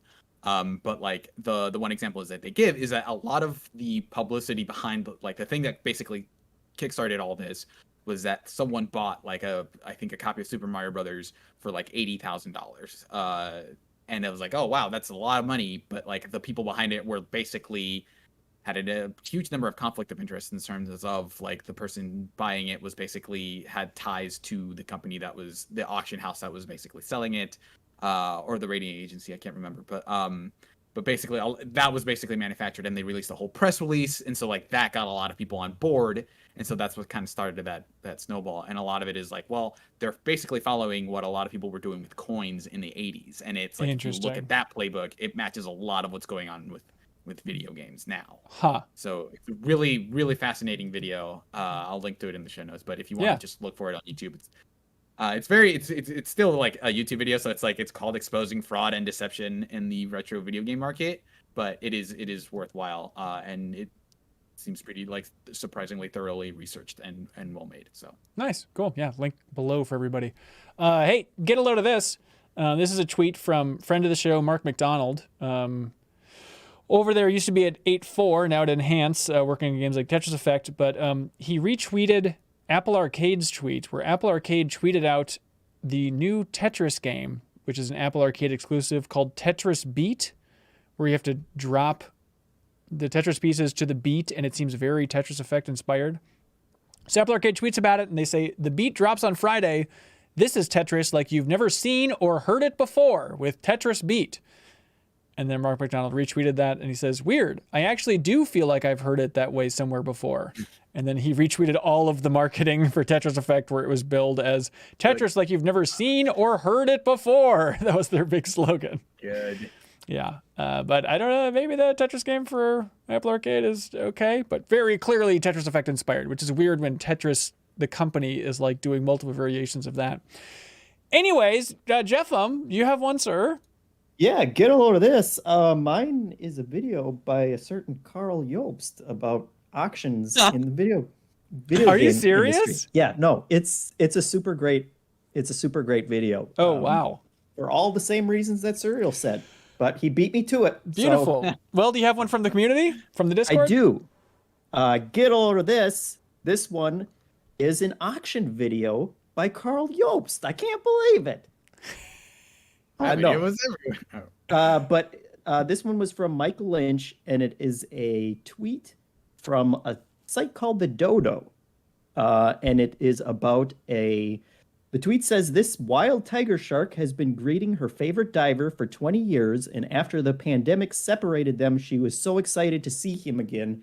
And it's basically like one of these 2-minute, video documentaries about this guy that goes, a diver who goes out and apparently tiger sharks are like actually super friendly, and you see just this Weird. massive tiger shark come up to him and just kind of bump him with her nose, and he's like petting it, and it's just like super happy to see him. And I guess they did this like every day that he went out, like the shark would come, and they say that the sharks can tell like the boats by the shape of them, and it would wait to come out and play with this guy. And so Cute. we're monsters for hating sharks so much. Yeah. Apparently they're just big lovable fish. And if you get anything from this episode, we hope it's that Surreal's really great and that you should go out and try and pet a shark. Yes. Perfect. Surreal, thank you, sir. How are you feeling? Good. I was trying to bring up a tweet about where someone mentioned, like, why do we call them shark-infested waters? They live there. Excellent stuff. All right. Hey, plugs. We got some stuff going on here at MinnMax. First things first, we have our charity drive, which we're closing out this week for Hopewell Music, a community music school in North Minneapolis. Your donation goes directly towards funding lessons, basically giving these kids a free scholarship with free instrument rental. And we've paid for, over 15 kids to have a free scholarship to this community music school at this point. So you can follow the link. It's in the description. It's givemn.org/crossfade to donate. And if you donate, your name is going to be on that list, and we will be celebrating everybody who has donated tomorrow. I should say on Thursday, probably the time you're watching or listening to this. So Thursday at 7 p.m. Central, we'll be streaming the grand finale of our charity stream by getting folks together in the MinnMax studio and playing Wii music. Celebrating the only way we know how is by getting Ravi whatever on the drums or whatever the hell that is. So we're playing Wii music in the studio as a big way to say thanks to everybody who's donated and hopefully to get some more donations across the finish line. And in that stream, we will be celebrating each and every name for a donor. So givemn.org/crossfade. Also, we have MinnMax Council, our Patreon exclusive podcast, this Monday. Normally it's the last Sunday of every month, but it's going to be on Monday, August 30th at noon Central. Jeff and I will be taking calls from everybody who's at the MinnMax Council tier on Patreon.